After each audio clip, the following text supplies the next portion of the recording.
Welcome to only IAS. स्वागत है आप सभी लोगों का current affairs revision for prelims 2021 में। इकोनॉमी के करंट अफेयर्स के रिवीजन का ये हमारा 7वां लेक्चर है। आज के इस सेशन में हम मार्च महीने के इकोनॉमी के करंट अफेयर्स को रिवाइज करेंगे। इस सेशन का first important article maritime India summit 2021 के बारे में।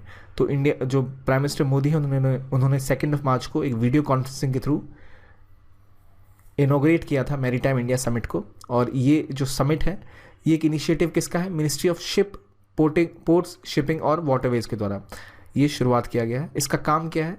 ये इंडिया का जो मैरीटाइम सेक्टर है अगले पूरे दशक में क्या क्या हमें कार्य करने चाहिए, किस किस एरिया, किस किस टेक्नोलॉजी को हमें डेवलप करना चाहिए, कहाँ कहाँ पे हमें इन्वेस्टमेंट अपॉर्चुनिटीज़ दिख रही है, कहाँ कहाँ और निवेश बाहर की कंपनियाँ आके कर सकती हैं, कैसे इंडिया के जो एक्सपर्ट्स हैं, बाहर के एक्सपर्ट्स हैं, उनको साथ मिल के हम और ज़्यादा पोर्ट्स को डेवलप कर पाएँ, शिपिंग लाइंस को डेवलप कर पाएँ।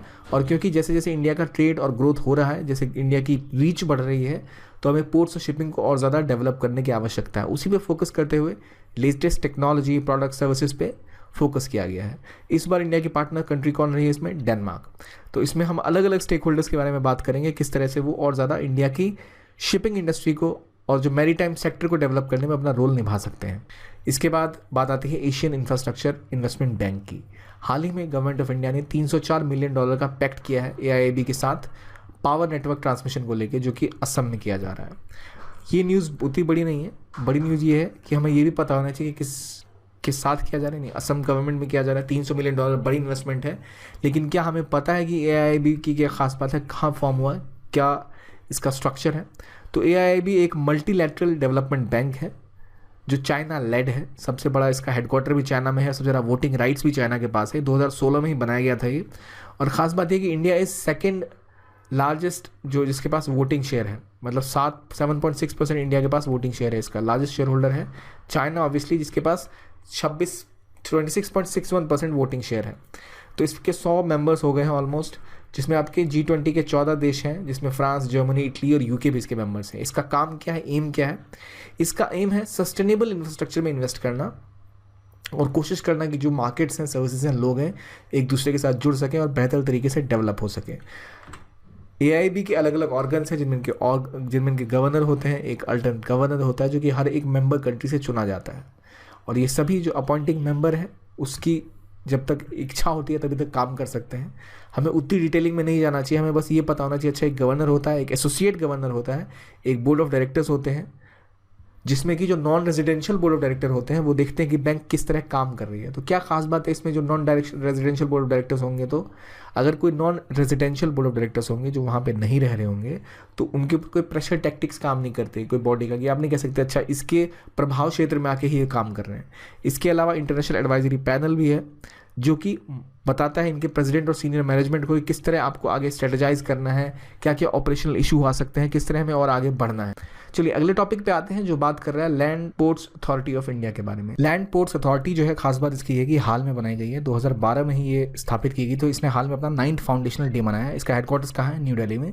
ये लैंड पोर्ट्स अथॉरिटी है, यानी कि भूमि पत्तन प्राधिकरण है। तो मतलब जहाँ भी लैंड है वहाँ पे कौन से पोर्ट्स होते हैं? वहाँ तो इंटीग्रेटेड चेक पोस्ट होते हैं। तो इनका प्रमुख काम भी उसका ही ध्यान रखना है। और ये किसके अंतर्गत आते हैं? तो मिनिस्ट्री ऑफ होम अफेयर्स के अंतर्गत। तो ये क्या करेंगे भाई? क्रॉस बॉर्डर जो मूवमेंट हो रही है पैसेंजर की या गुड्स की, जो इंटरनेशनल बॉर्डर से पास होते हैं, उनके लिए प्रॉपर सिस्टम्स प्लेस करना, प्रॉपर सिक्योरिटी अरेंजमेंट्स देखना किस तरह से वहाँ पे इंफ्रास्ट्रक्चर बिल्डअप किया जा सकता है। इनके पास शक्ति है, पावर्स हैं कि वो जैसे कम्युनिकेशन, सिक्योरिटी वगैरह के जो भी चीज़ें हैं इंटीग्रेटेड चेक पोस्ट के आसपास उसको डेवलप करने की। तो ये रेगुलेट करते हैं जो व्हीकल्स की मूवमेंट है, लोगों की मूवमेंट से या गुड की मूवमेंट से, लॉ सिक्योरिटी को लेके। तो इनका जो काम है वो कंसल्टेंसी से लेके कंस्ट्रक्शन मैनेजमेंट तक फैला हुआ है। तो काफ़ी ब्रॉडली इनका एक जोन है इसमें काम करते हैं। याद रखिए लैंड पोर्ट अथॉरिटी है, नाम से क्लियर है कि लैंड से डील कर रहा है, ना कि सी पोर्ट से। Article better than cash alliance के बारे में है। कॉन्टेक्स्ट क्या है? अभी हाल ही में गवर्नमेंट ऑफ इंडिया फिक्की, जिसका फुल फॉर्म है federation of Indian chambers of commerce and industry, इसके साथ ही साथ बेटर दैन कैश अलायंस जो कि यूनाइटेड नेशंस के तहत काम करता है, ये तीनों एक साथ आए। इन्होंने आपस में एक पार्टनरशिप करी। पार्टनरशिप क्यों करी? ताकि जो मर्चेंट्स हैं, जो व्यापारी वर्ग है, वो कमिटमेंट करे कि वो रिस्पॉन्सिबल डिजिटाइजेशन के लिए आगे बढ़ेंगे या उसको बढ़ावा देंगे। अब देखिए, बात करेंगे इस अलायंस के बारे में। बेटर दैन कैश, कैश से बेटर क्या हो सकता है? सबसे अच्छा तो यही है कि आपके पास खूब सारा कैश हो, लेकिन ये तो रखने की बात हुई ना। अगर पेमेंट करनी हो तो कैश से बढ़िया क्या हो सकता है? कैश से बढ़िया हो सकता है डिजिटल पेमेंट। उसे ही बढ़ावा देने का प्रयास करता है ये alliance, better than cash alliance. Alliance है मतलब कुछ लोग आपस में मिलकर आए होंगे, बिल्कुल। यूनाइटेड नेशंस के तहत ये काम करता है। ये एक प्रकार की पार्टनरशिप है गवर्नमेंट, कंपनीज और इंटरनेशनल ऑर्गेनाइजेशंस के बीच में, जो कोशिश करते हैं कि जो हम कैश का लगातार इस्तेमाल परंपरागत रूप से करते आए हैं उसे अब हम छोड़कर या फिर उसके साथ ही साथ रिस्पॉन्सिबल डिजिटल पेमेंट की ओर आगे बढ़ें। रिस्पॉन्सिबल क्यों? पता चला कि आप दुकान पर गए, आपने एक बुक खरीदी और दुकानदार को पेमेंट कर दी डिजिटल वे में, और पेमेंट आपने कहा कि मैंने पेमेंट कर दी है, दुकानदार ने कहा हमें तो मिली नहीं। तो आपने कहा तो मैं क्या करूं? वो बोलेंगे किताब रखो और घर जाओ, और क्या करोगे? मतलब अगर आपने पेमेंट करी है तो वो रिसीवर तक सिक्योर चैनल से पहुंच जाना चाहिए। That is the meaning of responsible digital payment. ये जो अलायंस है इसे 2012 में तैयार किया गया था। इसका हेडक्वार्टर यूएस के न्यूयॉर्क में है। इसका काम क्या है? काम जैसा कि हमने पहले ही स्पष्ट किया, ये डिजिटल पेमेंट को बढ़ावा देते हैं, एडवाइजरी सर्विसेज देते हैं जो भी इनके पार्टनर्स हैं कि वो कैसे डिजिटल पेमेंट को बढ़ावा दे सकते हैं।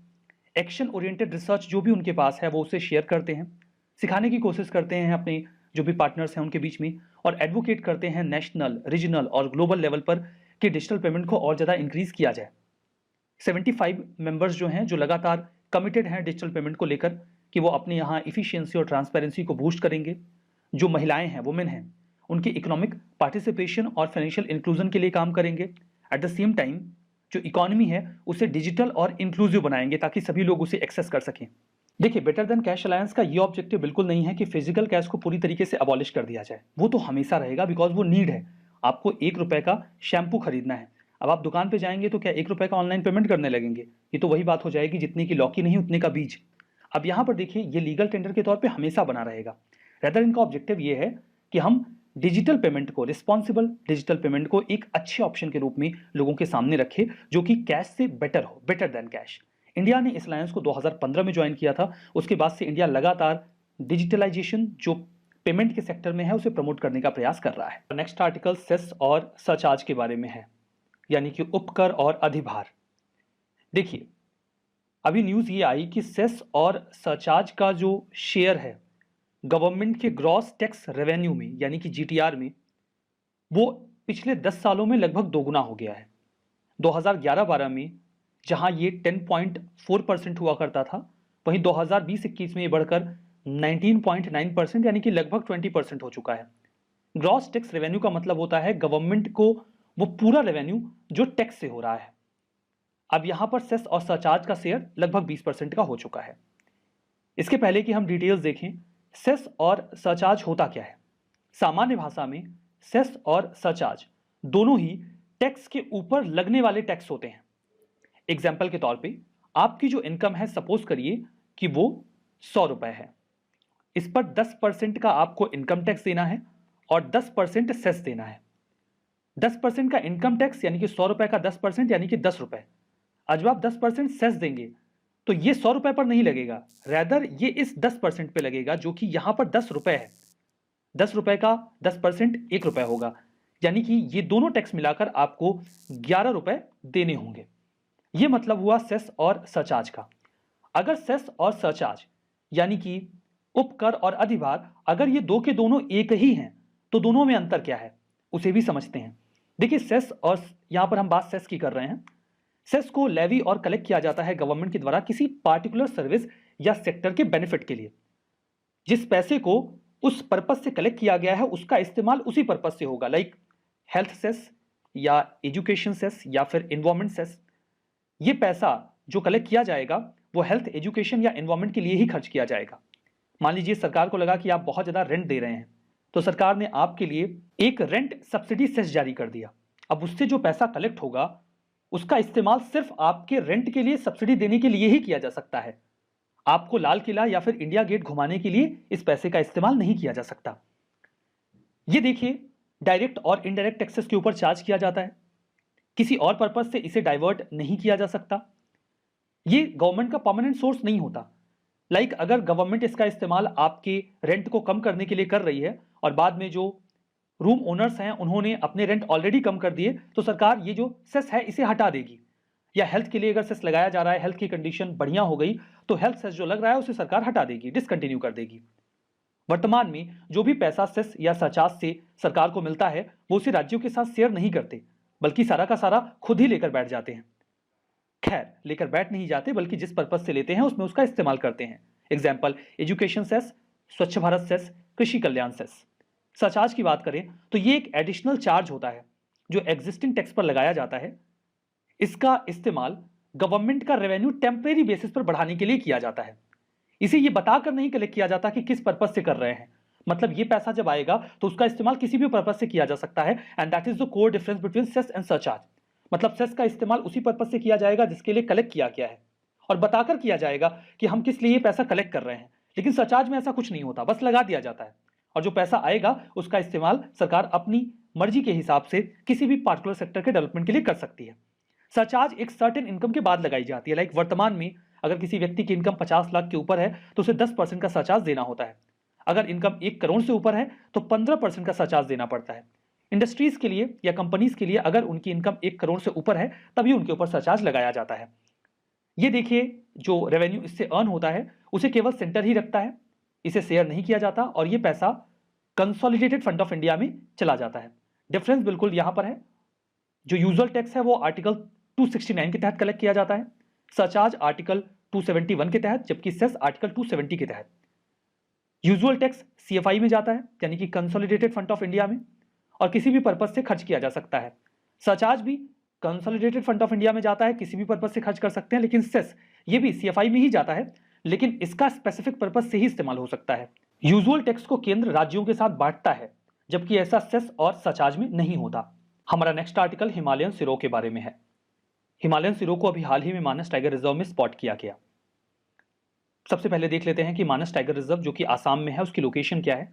यह है इंडिया का मैप, यहां पर है आसाम, और बिल्कुल भूटान से सटता हुआ आपको मिलेगा मानस टाइगर रिजर्व। हमारा next article freedom in the world 2021 report के बारे में है। Freedom in the world 2021 report ने अभी हाल ही में इंडिया का जो स्टेटस है उसे फ्री से घटाकर पार्टली फ्री कर दिया है। मतलब भारत अब पूरी तरीके से स्वतंत्र देश नहीं है, रेदर आंशिक रूप से स्वतंत्र देश है। इसका मतलब ये बिल्कुल नहीं है कि अंग्रेजों का शासन अभी भी भारत में चल रहा है। यहां पर बात सिविल और पॉलिटिकल लिबर्टी की हो रही है, उसके बेसिस पर फ्रीडम को यहां पर इवेल्युएट किया जाता है। तो ये इवेल्युएशन करता कौन है, इस रिपोर्ट को कौन पब्लिश करता है? यूएसए का एक थिंक टैंक है जो इसे पब्लिश करता है, जिसका नाम है फ्रीडम हाउस। इसे यूएस की गवर्नमेंट जो है उसे फंड करती है। 1941 से ही ये डेमोक्रेसी को लेकर अपना इवेल्युएशन एंड ट्रैकिंग करते रहे हैं। इस रिपोर्ट में रियल वर्ल्ड राइट और फ्रीडम को इवेल्युएट करने की कोशिश की जाती है कि वास्तव में स्थिति क्या है। ध्यान दीजिए, ये सरकार या फिर सरकार के परफॉर्मेंस को ह्यूमन राइट के मामले में इवेल्युएट करने की कोशिश बिल्कुल नहीं करते। इनका मुद्दा सिर्फ वहां की जो सिचुएशन है उसको इवेल्युएट करना होता है। जो 2021 का एडिशन रहा, इसमें 195 कंट्रीज को इवेल्युएट किया गया। At the same time 15 territories को भी इवेल्युएट किया गया। ये इवेल्युएशन जनवरी 1, 2020 से 31 दिसंबर 2020 के समय के दौरान जो कुछ भी सिचुएशंस रही हैं उसके बेसिस पे किया गया है। स्कोर्स देखिए, लार्जली 2 मुद्दों पर दिया जाता है। पॉलिटिकल राइट इंडिकेटर, जिसमें किसी कंट्री का इलेक्टोरल प्रोसेस क्या है, फेयर है कि नहीं है। पॉलिटिकल प्लूरलिज्म कैसा है। प्लूरलिज्म का मतलब होता है बहुलवाद, मतलब यह है कि उस देश में एक से अधिक मतों का समन्वय है कि नहीं है, अलग अलग थॉट प्रोसेस कन्वर्ज होते हैं कि नहीं है, पार्टिसिपेशन लोगों का कैसा है, गवर्नमेंट कैसे काम करती है। ये सारी चीजें पॉलिटिकल राइट में डिसाइड की जाती हैं या फिर इवेल्युएट किया जाता है। फिर बात आती है सिविल लिबर्टीज की। इसमें freedom of expression and belief को देखा जाता है। एसोसिएशन और ऑर्गेनाइजेशन बनाने का जो राइट है उसे इवेल्युएट किया जाता है। Rule of law, personal autonomy और इंडिविजुअल राइट को भी इवेल्युएशन में लिया जाता है। इसी के बेसिस पे कंट्रीज को 3 कैटेगरीज में डिवाइड किया जाता है, फ्री, पार्टली फ्री और नॉट फ्री। तो इंडिया का क्या स्टेटस है? इंडिया को जहां लास्ट ईयर 83 रैंक दी गई थी, इस साल इसे घटाकर 88 कर दिया गया है। इसमें वो 100 में स्कोर देते हैं, तो जो स्कोर हमारा पहले हुआ करता था 71 आउट ऑफ 100, वो घटकर 67 हो गया है। इस लिहाज से इंडिया को फ्री की कैटेगरी से निकालकर पार्टली फ्री की कैटेगरी में डाल दिया गया। चाइना को नॉट फ्री कैटेगरी में रखा गया है और उनका स्कोर 100 में से 9 है, जो कि काफी कम है। हमारा next article anti dumping duty के बारे में है। यूएस का जो डिपार्टमेंट ऑफ कॉमर्स है वो भी तैयारी कर रहा है कि वो 18 देशों के एल्यूमिनियम सीट एक्सपोर्टर्स के ऊपर, जिसमें इंडिया भी शामिल है, एंटी डंपिंग ड्यूटी इंपोज करेगा, क्योंकि जो डोमेस्टिक एक्सपोर्टर्स हैं वो सब्सिडीज के वजह से अपना सामान सस्ते दामों में अमेरिका में डंप कर रहे हैं। बात करते हैं डंपिंग के बारे में। देखिए, डंपिंग एक ऐसी ट्रेड प्रैक्टिस है जिसमें एक कंट्री या फिर एक फर्म किसी आइटम को दूसरे देश में उस प्राइस पर एक्सपोर्ट करता है जिस रेट पर वो अपने खुद के देश में नहीं बेचता। आप इस चीज को एक आसान एग्जांपल से समझ सकते हैं। ये है Chintu, the aluminium seat exporter, और ये है अंकल सैम यानी कि यूएसए। जो चिंटू है वो इंडिया से एल्यूमिनियम की शीट को यूएसए में एक्सपोर्ट करता है। इंडिया में जब चिंटू एल्यूमिनियम की एक शीट बेचता है तो वो 100 रुपए की होती है, लेकिन जब वो इस शीट को यूएसए में एक्सपोर्ट करता है तो महज 90 रुपए में एक्सपोर्ट कर देता है। यूएसए के जो डोमेस्टिक मैन्युफैक्चरर्स हैं वो एक शीट को 110 रुपए में बेचते हैं। ऐसी कंडीशन में जो यूएसए के इंपोर्टर्स हैं वो पसंद करते हैं कि वो चिंटू से एल्यूमिनियम की शीट इंपोर्ट कर ले, रेदर अपनी खुद की कंपनी से खरीदे, क्योंकि चिंटू की शीट्स सस्ती हैं। ऐसी कंडीशन में जो अंकल सैम है यानी कि यूएसए, वो इंडिया के ऊपर एंटी डंपिंग ड्यूटी लगा सकते हैं, ये आरोप लगाकर कि आप अपने खुद के मार्केट में तो जो एक शीट है वो 100 रुपए में बेचते हैं, लेकिन हमारे यहां 90 में भेज रहे हैं, ये गलत है। इस कंडीशन में जो यूएसए है वो इंडिया के ऊपर सपोज करिए एक शीट के ऊपर 20 रुपए की एंटी डंपिंग ड्यूटी लगा देता है, तो ये 90 रुपए की शीट यूएसए में जाकर 110 रुपए की हो जाएगी। इन दैट केस एक लेवल प्लेइंग फील्ड तैयार हो जाएगा।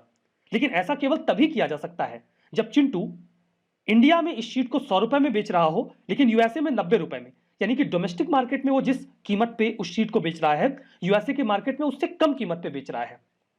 अब इससे चिंटू परेशान हो जाता है जब एंटी डंपिंग ड्यूटी लग जाती है। तो एक और कैरेक्टर यहां पर आते हैं जिनका नाम है रायचंद, द एडवाइस मास्टर। ये एडवाइस देते हैं चिंटू को कि आप गवर्नमेंट से सब्सिडी मांग लीजिए, तब मजा आएगा। आप इंडिया में 100 रुपए में क्यों बेच रहे हैं? आप इंडिया में भी 90 रुपए में ही एक शीट को बेचिए और यूएसए में भी 90 रुपए में भेजिए। इंडिया में 100 रुपए में क्यों बेच रहे हैं? अब देखिए, चिंटू ने गवर्नमेंट से 10 रुपए की सब्सिडी ले ली किसी प्रोग्राम के तहत। एक्सपोर्ट को बूस्ट करने वाले कई सारे इनिशिएटिव हैं गवर्नमेंट ऑफ इंडिया के। अब चिंटू इंडिया के मार्केट में भी उस शीट को 90 रुपए में ही बेच रहा है और यूएसए के मार्केट में भी 90 रुपए में ही बेच रहा है।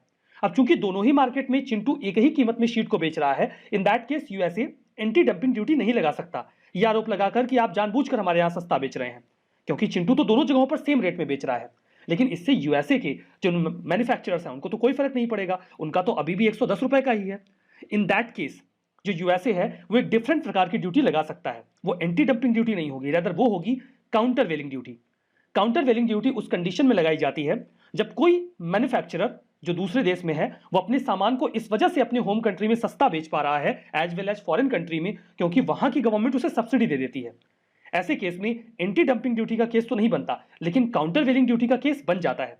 इस तरीके से यूएस अगेन 20 रुपए की काउंटर वेलिंग ड्यूटी लगा देगा और अगेन जो एक शीट की कीमत है उसे बढ़ाकर यूएस के मार्केट में भी 110 रुपए कर देगा। कुल मिलाकर अब आपको एंटी डंपिंग ड्यूटी और काउंटर वेलिंग ड्यूटी के बारे में जानकारी मिल गई। तो डंपिंग से होता यह है कि जो डोमेस्टिक मैन्युफैक्चरर्स होते हैं उन्हें नुकसान होता है, क्योंकि बाहर से जो सामान आ रहा है वो कंपैरेटिवली सस्ता हो जाता है। ये केस हर देश पर लागू होता है। अभी हम इंडिया यूएस की बात कर रहे हैं, चाइना सेम केस इंडिया के साथ करता है। वो इंडिया में अपने सामानों को अपने देश की कीमतों से कम कीमतों में डंप कर देता है, जिससे हमारे जो डोमेस्टिक मैन्युफैक्चरर्स हैं उन्हें काफी दिक्कतों का सामना करना होता है। तो डंपिंग के केस को रेक्टिफाई करने के लिए एंटी डंपिंग ड्यूटी का सहारा लिया जाता है। डब्ल्यूटीओ में भी इस प्रकार के टैरिफ लगाने की अनुमति दी गई है ताकि जो डोमेस्टिक मैन्युफैक्चरर्स हैं उन्हें एक लेवल प्लेइंग फील्ड दिया जा सके। काउंटर वेलिंग ड्यूटी एक डिफरेंट केस होता है जिस पर अभी हमने चर्चा की। अगर दोनों ही मार्केट में कोई प्रोडक्ट सेम कीमत पे बेचा जा रहा है, एंटी डंपिंग ड्यूटी का केस नहीं बनता, लेकिन ऐसा इस वजह से हो रहा है क्योंकि वहां की डोमेस्टिक गवर्नमेंट सब्सिडी दे रही है। ऐसे केस में level playing field domestic manufacturers को देने के लिए काउंटर वेलिंग ड्यूटी का इस्तेमाल किया जाता है। अपना नेक्स्ट आर्टिकल जो कि rating mechanism for national highways के बारे में है। Ministry of road transport and highways ने अभी हाल ही में फॉर द फर्स्ट टाइम कोई रेटिंग मैकेनिज्म डेवलप किया है नेशनल हाईवे के लिए। मतलब नेशनल हाईवे बढ़िया से काम कर रहा है कि नहीं। National highways authority of India इस रेटिंग को कंडक्ट करेंगे ministry of road transport and highways के तहत। ऑब्जेक्टिव बिल्कुल क्लियर है, ये आइडेंटिफाई किया जाएगा कि ऐसा कौन सा हाईवे है जहां पर समय बहुत कम लगता है, वो हाईवे सेफ है और एक स्ट्रेस फ्री इन्वायरमेंट प्रोवाइड करवाता है यूजर्स के लिए जो उसे इस्तेमाल कर रहे हैं। इसके अलावा इससे जो गवर्नमेंट की अकाउंटेबिलिटी है वो भी बढ़ेगी कि वो यूजर्स को हाईवेज पर अच्छी सर्विसेज दें, हाईवे अच्छी कंडीशन में मिले। पैरामीटर की बात करें तो जो हाईवेज पर टोल प्लाजा होते हैं उनको आइडेंटिफिकेशन पॉइंट मानकर इवैल्यूएशन किया जाएगा। 3 क्राइटेरिया अपनाए जाएंगे। वो हाईवे कितना इफिशिएंट है, कितना स्मूथ है, उसका वेटेज 45% रहेगा। हाईवे कितना सेफ है, एक्सीडेंट्स कितने ज्यादा अथवा कम होते हैं, 35% उसका वेटेज रहेगा। और वो हाईवे कितना यूजर फ्रेंडली है, मतलब आसपास जो बेसिक अमेनिटीज होती हैं वो अवेलेबल है कि नहीं है, लाइक हॉस्पिटल है कि नहीं है, एम्बुलेंस की सुविधा उस हाईवे पे आसानी से मिल जाती है कि नहीं मिल जाती है, वाटर पानी की सुविधा है कि नहीं है, साफ सफाई कैसी होती है, ये सब चीजें वहां पर इवेल्युएट की जाएंगी। देखिए दुनिया में कहीं भी ऐसा कोई क्राइटेरिया नहीं है जिसके बेसिस पे हाईवेज को इवेल्युएट किया जाता हो। इंडिया ने पहली बार ऐसा कोई क्राइटेरिया बनाया है, डेफिनेटली ये बढ़िया है। 219 जो नेशनल हाईवेज हैं उन्हें इवेल्युएशन में लाया गया, जो कि 18,668 किलोमीटर के डिस्टेंस को कवर करते हैं। अब यहां पर देखिए इवेल्युएशन में निकल के क्या आया। जो बेस्ट स्ट्रेच हमें मिला है वो NH48 पर मिला है, नेशनल हाईवे 48 पर, जो 102 किलोमीटर का एरिया है अहमदाबाद से बड़ोदरा के बीच का 6 लेन, वो सबसे बढ़िया बेस्ट है। और NH3 पर जो 45 किलोमीटर का एरिया है इंदौर से देवास के बीच का, जो कि आगरा को मुंबई से कनेक्ट करता है, उसे सबसे बेकार बताया गया है इस रेटिंग के मुताबिक। तो ये सारी बातें इस नेशनल हाईवे के रेटिंग मैकेनिज्म के बारे में। Article index of economic freedom 2021 के बारे में है, जिसे अभी हाल ही में रिलीज किया गया। ये एक इंडेक्स है जो ये दर्शाने का प्रयास करता है कि इंडिया में लोग आर्थिक रूप से कितने स्वतंत्र हैं। एनुअल इंडेक्स है, यानी कि हर साल इसे रिलीज किया जाता है।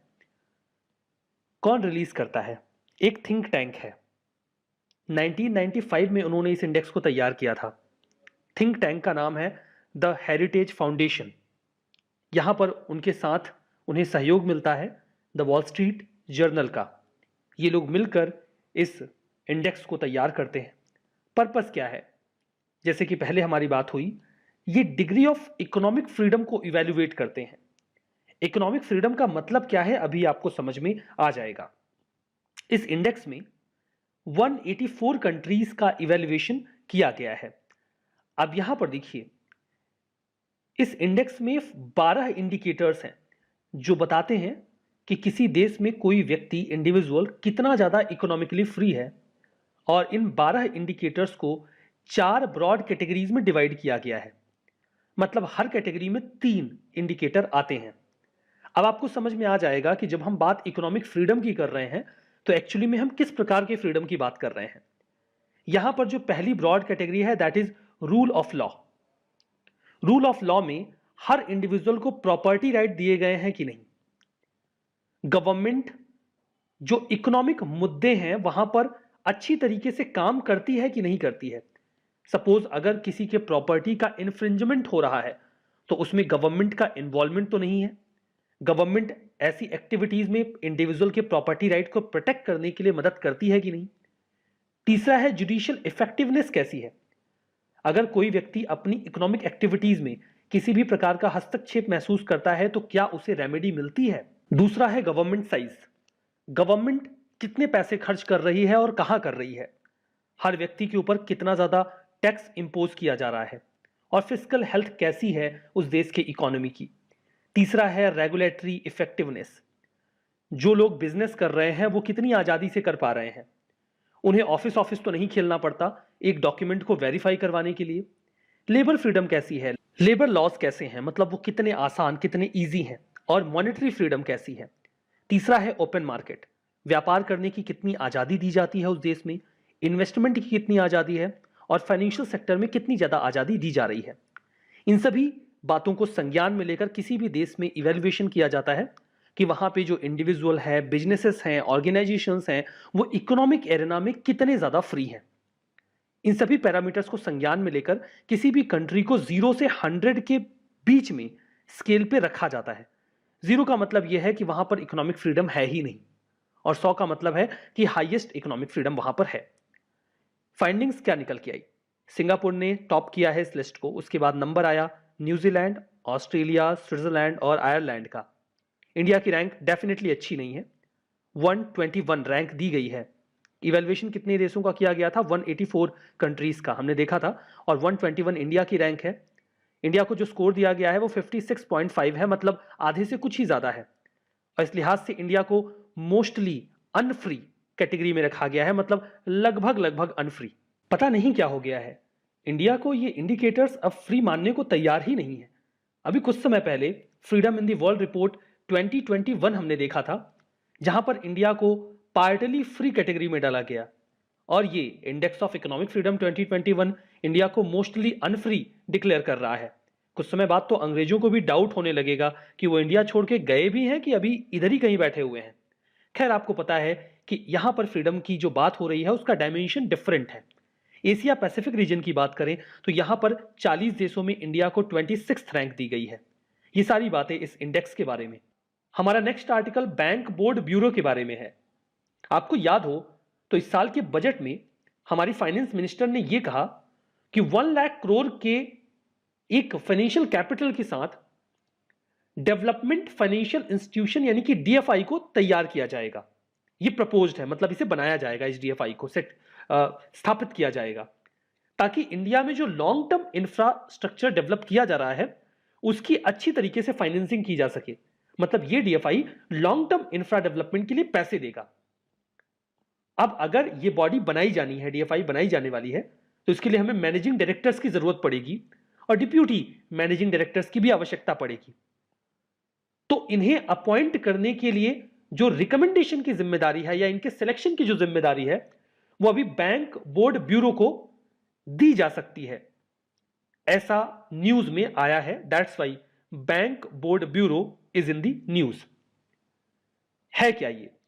देखिए, ये एक ऑटोनॉमस बॉडी है जिसे 2016 में बनाया गया। ऐसे ही नहीं बनाया गया था। आरबीआई ने एक कमेटी का गठन किया था, नाम था नायक कमेटी, जिसको कहा गया था कि बैंकिंग और फाइनेंशियल सिस्टम में जो दिक्कतें हैं आप उनको दूर करने के कुछ उपाय बताइए।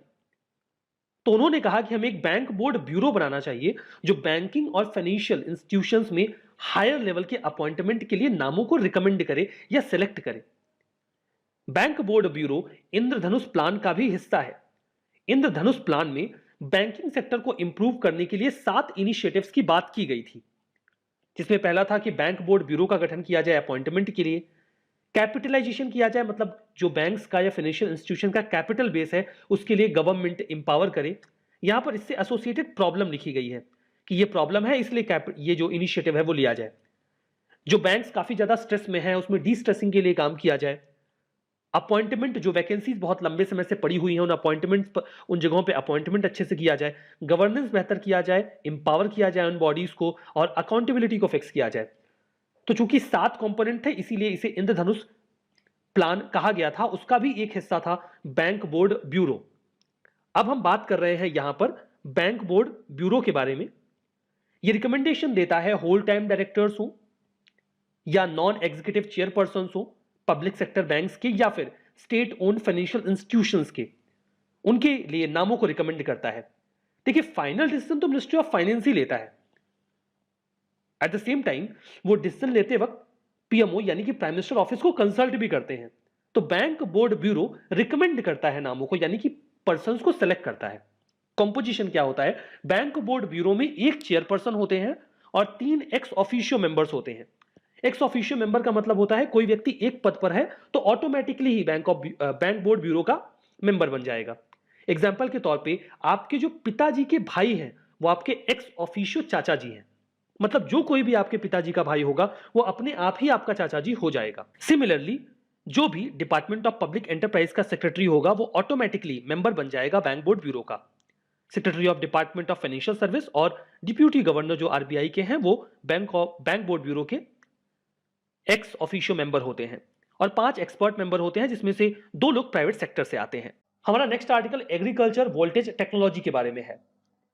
एग्रीकल्चर वोल्टेज टेक्नोलॉजी, अभी एक एग्री वोल्टिक सिस्टम तैयार किया गया है जिसकी कैपेसिटी 105 किलोवाट की होगी, और इसे ICAR central arid zone research institute ने जोधपुर में तैयार किया। ये इतना टेक्निकल नहीं है, आसान है, 2 वर्ड से मिलकर बना है, एग्रीकल्चर वोल्टेज। वोल्टेज मतलब आप इलेक्ट्रिसिटी जनरेट करेंगे, और एग्रीकल्चर मतलब साथ के साथ आप एग्रीकल्चर भी करेंगे। तो एग्री वोल्टिक, ये 2 वर्ड्स हैं, बिल्कुल सिंपल है। अपने खेत में आप सोलर सिस्टम इंस्टॉल कर दीजिए, ऊपर सोलर सिस्टम इलेक्ट्रिसिटी बनाएगा और आप नीचे अपनी कोई फसल उगा लीजिए, आलू लगा दीजिए, कोई सब्जी लगा दीजिए, दोनों काम एक साथ हो जाएंगे। ये जो टेक्निक है इससे फार्मर्स की इनकम इंक्रीज होगी। कुसुम योजना सरकार लेकर आई थी, किसान एनर्जी सिक्योरिटी अपलिफ्टमेंट महाअभियान, जिसका जो कंपोनेंट 1 था उसमें यह कहा गया था कि हम एग्रोवोल्टिक सिस्टम डेवलप करेंगे जिसकी कैपेसिटी 500 किलोवाट से लेकर 2 मेगावाट तक हो सकती है और इसे खेतों में इंस्टॉल किया जाएगा, बिल्कुल ऐसे ही जैसे कि इस इमेज में आपको दिखाया गया है। इस तरीके से फार्मर्स इलेक्ट्रिसिटी जनरेट करने के साथ साथ फसलों को भी उगा सकते हैं। फोटोवोल्टिक पावर प्लांट जो है वो सोलर एनर्जी को इलेक्ट्रिक एनर्जी में कन्वर्ट करेगा, जिसके लिए वो फोटोवोल्टिक मैन्युफैक्चर्ड सेल्स का इस्तेमाल करेंगे। ये सिलिकॉन अलॉय से बने होते हैं जिन्हें आप फोटोवोल्टिक या फिर सोलर सेल कहा करते हैं। National solar energy federation of India ने अभी एक डॉक्यूमेंट तैयार करके ये कहा कि वो देश में 13 ऑपरेशनल एग्रीवोल्टिक सिस्टम इंस्टॉल करने की तैयारी कर रहे हैं। ये सारी बातें एग्रीकल्चर वोल्टेज टेक्नोलॉजी के बारे में। Article stand up India scheme के बारे में है। स्कीम तो काफ़ी पुरानी है लेकिन अभी न्यूज़ में है क्योंकि गवर्नमेंट ऑफ इंडिया ने भी लोकसभा में इस स्कीम के बारे में ये जानकारी दी कि 81% से ज़्यादा जो accounts stand up India scheme में खोले गए हैं वो वुमेन एंटरप्रेन्योर्स से बिलोंग करते हैं, जो कि बहुत ही अच्छी बात है। फंडामेंटल्स समझते हैं। इस स्कीम को 2016 में लॉन्च किया गया था डिपार्टमेंट ऑफ फाइनेंशियल सर्विसेज के द्वारा, जो कि मिनिस्ट्री ऑफ फाइनेंस के तहत काम करते हैं। ऑब्जेक्टिव ये था, उसी दौरान देखिए एक स्कीम स्टार्ट की गई थी, startup India. Startup India scheme में आप स्टार्टअप तो स्टार्ट करवाने वाले हैं लेकिन उनको पैसे कहाँ से मिलेंगे? तो जो वल्नरेबल सेक्शन था उसको टारगेट किया गया कि अगर वो कोई नया वेंचर ऑप्ट करना चाहते हैं तो उन्हें पैसे मिल जाए। तो यहाँ पर बैंक लोन्स को फैसिलिटेट करने की तैयारी की गई किसी भी नए एंटरप्राइज के लिए। वो enterprise manufacturing, service, agri allied activities से इन्वॉल्व हो। जैसे कि हमने बात की कि यहाँ पर जो वल्नरेबल सेक्शन है उसे टारगेट किया गया, तो इस स्कीम का फायदा शेड्यूल कास्ट, शेड्यूल ट्राइब और वुमेन एंटरप्रेन्योर्स ही उठा सकती हैं। जो बैंक लोन है वो 10 लाख से 1 करोड़ तक का लिया जा सकता है।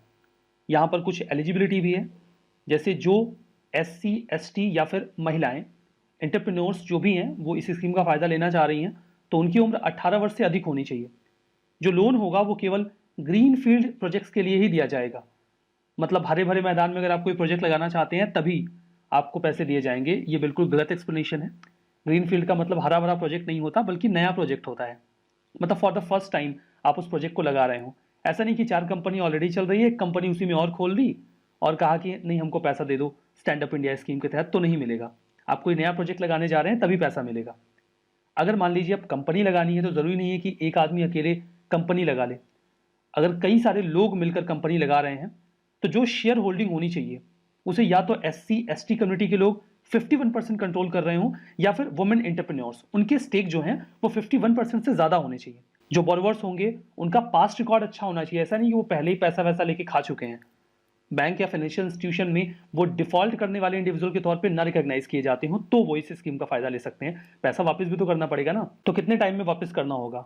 7 साल के भीतर ये पैसा वापस करना पड़ेगा। एडिशनली 18 मंथ का एक मोराटोरियम पीरियड भी रखा गया है। इस स्कीम के ड्यूरेशन को 2025 तक एक्सटेंड किया गया है। अभी चलती रहेगी स्कीम, जो लोग इसका फायदा लेना चाहते हैं ले सकते हैं। हमारा नेक्स्ट आर्टिकल प्रधानमंत्री स्वास्थ्य सुरक्षा निधि के बारे में है। कॉन्टेक्स्ट ये है कि यूनियन कैबिनेट ने अभी हाल ही में इस निधि को अप्रूव किया है। ये जो फंड होगा ये कोशिश करेगा कि इंडिया में यूनिवर्सल और अफोर्डेबल हेल्थ केयर की ओर हम आगे बढ़ें, जिसके लिए हमें पैसा चाहिए। तो ये फंड क्रिएट किया गया। ये नॉन लैप्सेबल है। यूजुअली जो फंड्स होते हैं वो फाइनेंशियल ईयर के खत्म होने के बाद खत्म हो जाते हैं, लैप्स कर जाते हैं, लेकिन ये लैप्स नहीं होगा। इसे एक single non lapsable reserve fund के रूप में तैयार किया गया है ताकि हम हेल्थ इंफ्रा को बेहतर कर सकें, हेल्थ केयर को बेहतर कर सकें। अच्छी बात है, फंड में पैसा होगा, हेल्थ केयर में इस्तेमाल करेंगे, लेकिन पैसा आएगा कहाँ से?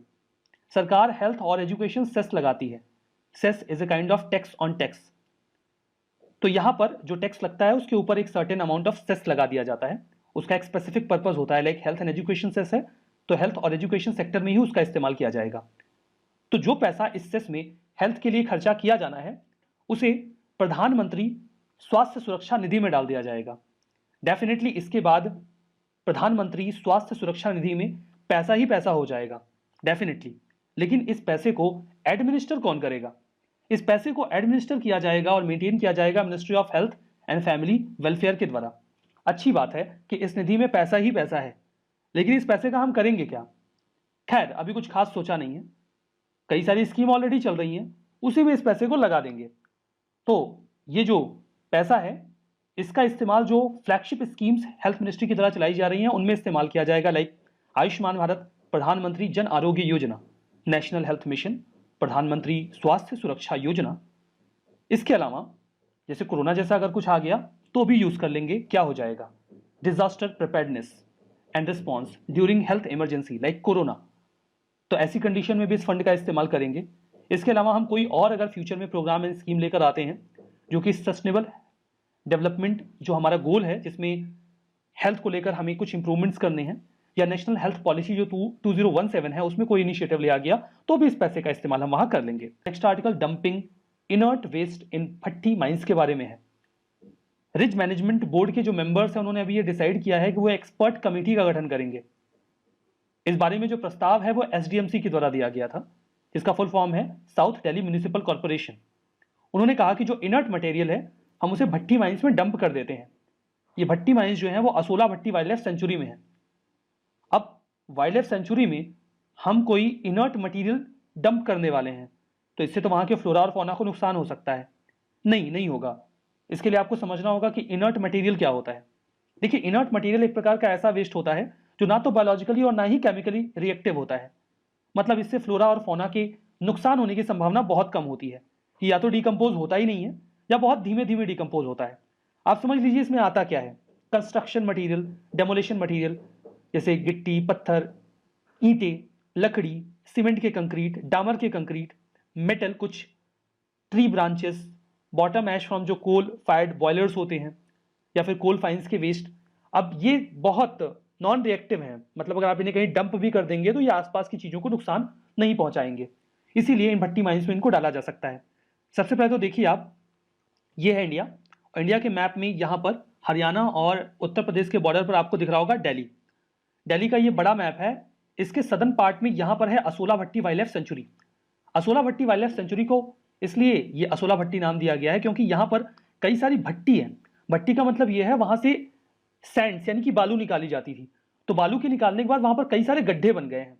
उन्हीं गड्ढों में भी ये प्लान चल रहा है कि इस इनर्ट वेस्ट को डंप कर दिया जाए। ये प्लानिंग चल रही है। ये जो वेस्ट होगा ये थ्रेट नहीं पहुंचाएगा एनवायरमेंट को या फिर एनिमल या प्लांट के हेल्थ को, क्वालिटी ऑफ वाटर कोर्सेज को भी प्रभावित नहीं करेगा। हाउएवर अगर ये बहुत ज़्यादा मात्रा में कहीं जाता है तो बहुत बड़ा एरिया कैप्चर करेगा। तो यहाँ पर माइंस के जो खाली इलाके हैं, भट्टी माइंस जो है जहाँ से रेत निकाल ली गई है, वो उन खाली जगहों को इसके लिए इस्तेमाल किया जा सकता है। असोला भट्टी वाइल्ड लाइफ सेंचुरी की बात करें तो 32.71 स्क्वायर किलोमीटर का एरिया है। जो सदर्न दिल्ली रिज का एरिया है अरावली हिल रेंजेस का, वहाँ पर ये आपको मिलेगा। मैप में लोकेशन हमने देख ली है। जो अरावली हिल रेंजेस होते हैं वो ओल्डेस्ट माउंटेन सिस्टम माने जाते हैं वर्ल्ड के, जो दिल्ली हरियाणा के बॉर्डर पर इसकी रिजेस फैली हुई हैं। लगभग 1 किलोमीटर का जो आसपास का एरिया है उसे इको सेंसिटिव जोन भी डिक्लेयर किया गया है, मतलब वहां पर एक्टिविटीज को रिस्ट्रिक्ट किया गया है। असोला वाइल्ड लाइफ सेंचुरी में फ्लोरा और फौना दोनों प्रकार की बायोडाइवर्सिटी आपको मिलेगी। ट्री, श्रब्स, हर्ब्स, ग्रासेस मिलेंगी। मैमल्स, रेप्टाइल्स, एम्फीबियंस, बटरफ्लाइज और ड्रैगन फ्लाइज भी मिलेंगे। सेंचुरी में लगभग 200 स्पीसीज रेसिडेंट या फिर माइग्रेटरी बर्ड्स की भी देखने को आपको मिल जाएंगी। बात करते हैं इस रिज मैनेजमेंट बोर्ड के बारे में। ध्यान दीजिए, जब हम कॉन्टेक्स्ट की बात कर रहे थे तो सबसे पहले कहा गया था कि जो ये रिज मैनेजमेंट बोर्ड के मेंबर्स हैं ये कह रहे हैं कि एक एक्सपर्ट कमेटी बैठाएंगे, वो इस बात को कंसीडर करेगा कि भट्टी माइंस जो हैं इस वाइल्ड लाइफ सेंचुरी की, वहां पर इनर्ट मटेरियल डंप किया जाए कि ना किया जाए। तो आखिर ये रिज मैनेजमेंट बोर्ड है क्या? सुप्रीम कोर्ट ने 1987 में एक केस हियर किया था, एमसी मेहता केस था। वहां पर उन्होंने ये कहा कि जो दिल्ली रिज का इलाका है आप उसके प्रोटेक्शन के लिए एक मैनेजमेंट बोर्ड बनाइए। इसी के रिस्पॉन्स में 6 अक्टूबर 1995 को रिज मैनेजमेंट बोर्ड को बनाया गया। अभी दिल्ली रिज है क्या? सबसे पहले तो दिल्ली रिज ही आप समझ लीजिए। देखिए, ये अरावली रेंजेस हैं। अरावली रेंजेस का जो नदन पार्ट है यहां पर आपको दिल्ली में दिल्ली रिज मिलेगी। ये दिल्ली का मैप है। ये जो पूरा आपको ग्रीन पैचेस दिख रहे हैं ये दिल्ली रिज के पैचेस हैं। अब रिज का मतलब क्या होता है? देखिए, कोई भी रॉकी एलिवेशन मतलब चट्टानों से बनी हुई कोई ऊंची आकृति, अगर उसकी ऊंचाई 900 मीटर से ज्यादा हो तो आप उसे माउंटेन कहते हैं। ये तो बेसिक डेफिनेशन है, ठीक है। कई सारे माउंटेन हो तो आप उन्हें माउंटेन रेंज कहते हैं। लेकिन अगर कोई रॉकी एलिवेशन है जिसकी हाइट 300 मीटर से 900 मीटर के बीच है, तो हाइट कम है तो आप उसे माउंटेन नहीं कहते, रदर आप उसे कहते हैं हिल, यानी कि पहाड़ी। लेकिन अगर कई सारी पहाड़ियां हों जो 300 से 900 मीटर के बीच हों तो उन्हें कहा जाता है रिज। ठीक है, तो ये अरावली जो रेंज है उसका नदन पार्ट जो है वहां पर कई सारी हिल्स मिलती हैं दिल्ली में, तो कई सारी हिल्स का जो ये कलेक्शन है उसे ही हम रिज कहते हैं। इसमें जो हिल्स होती हैं वो more and less equal size की होती हैं या फिर इक्वल शेप की होती हैं। तो ये बना दिया गया। इसमें मेंबर्स की बात करें, ये जो बोर्ड है इसमें एक चेयरमैन होते हैं जो कि दिल्ली के जो चीफ सेक्रेटरी हैं वो होते हैं। एट द सेम टाइम जो फॉरेस्ट डिपार्टमेंट है दिल्ली गवर्नमेंट का, उसके जो हेड होते हैं वो उसके मेंबर सेक्रेटरी होते हैं। इसमें कुछ एनजीओज के भी मेंबर इन्वॉल्व कर लिए जाते हैं ताकि वो अच्छे से देख रेख कर सके। नेक्स्ट आर्टिकल है वो 81 बॉन्ड्स के बारे में है। अभी हाल ही में सेबी ने रिस्ट्रिक्शंस इंपोज किए कि जो म्यूचुअल फंड्स हैं वो बहुत ज़्यादा इन्वेस्टमेंट नहीं कर सकते एडिशनल टीयर 1 बॉन्ड्स में, यानी कि 81 बॉन्ड्स में। इसके बाद जो म्यूचुअल फंड्स और बैंकिंग सेक्टर है उसमें काफ़ी ज़्यादा अफरा तफरी मच गई। इनफैक्ट फाइनेंस मिनिस्ट्री ने तो रिक्वेस्ट भी किया सेबी से कि वो ऐसा रिस्ट्रिक्शन इंपोज ना करें, क्योंकि इससे फाइनेंशियल सेक्टर में उथल पुथल आ सकती है। एक्चुअली में ऐसा क्या कह दिया सेबी ने कि इतनी उथल पुथल मच रही है? सबसे पहले तो आप यहाँ पर देखिए, बेसल नॉर्म्स होते हैं। बेसल 3 को लाया गया था 2009 में, जिसके तहत बैंक से ये कहा जाता है कि अगर आप स्ट्रेस में आएंगे, बैंक खतरे में आ जाएगा, तो आप उस खतरे को झेलेंगे कैसे? तो ऐसे किसी भी प्रकार के स्ट्रेस या खतरे को झेलने के लिए आपके पास एक मिनिमम कैपिटल होना चाहिए। वो कैपिटल कितना होना चाहिए?